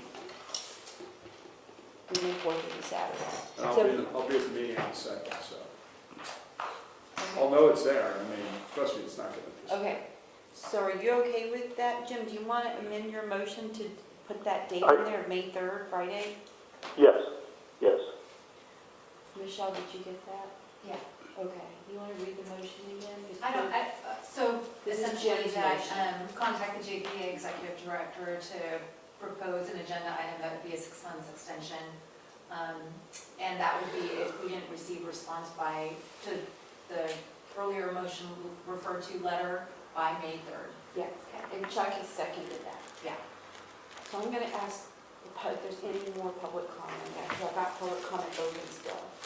So we have to Okay. make the motion. Yep, there's a motion, yeah. Okay, roll call, please. Director Crawley, Aye. Director Jones, Aye. Director Bernstein, Aye. Director McLaughlin, Aye. and Director Solano. Aye. That motion carries. Chuck?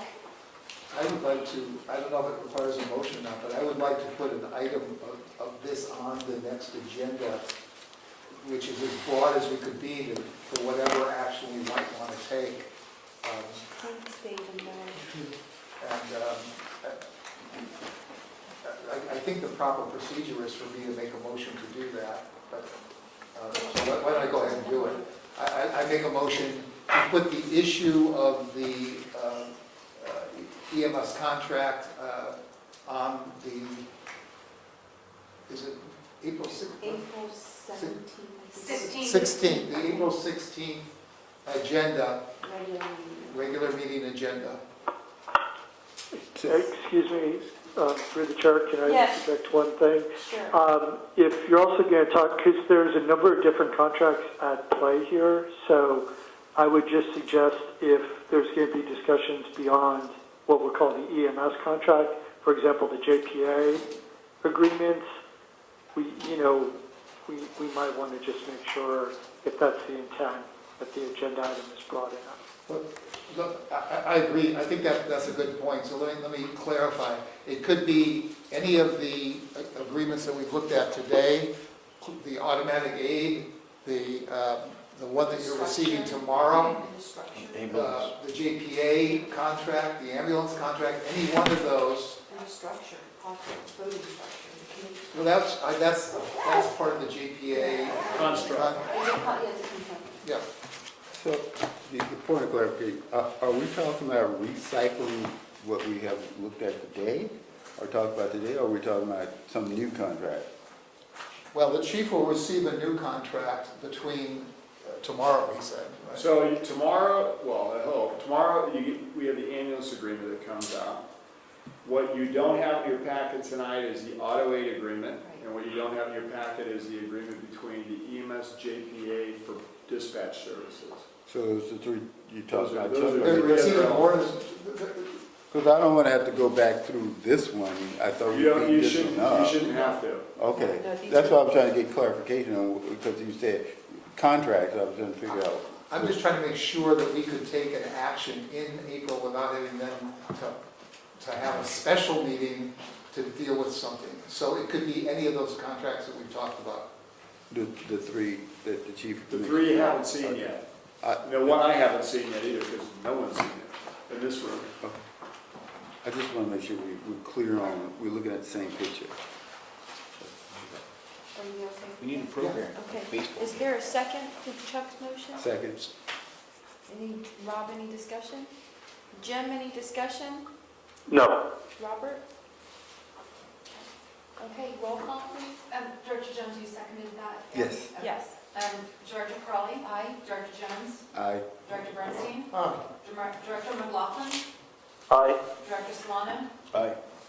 Great, that motion carries as well. And that's pretty much it for the regular agenda, and I don't have any public comment cards for public comment number 2. So is there a motion to adjourn to our next scheduled meeting on April 16th? So moved? Second. Roll call? Director Crawley? Aye. Director Jones? Aye. Director Bernstein? Aye. Director McLaughlin? Aye. Director Solano? Aye. Okay, so the meeting is adjourned. Thank you. Michelle,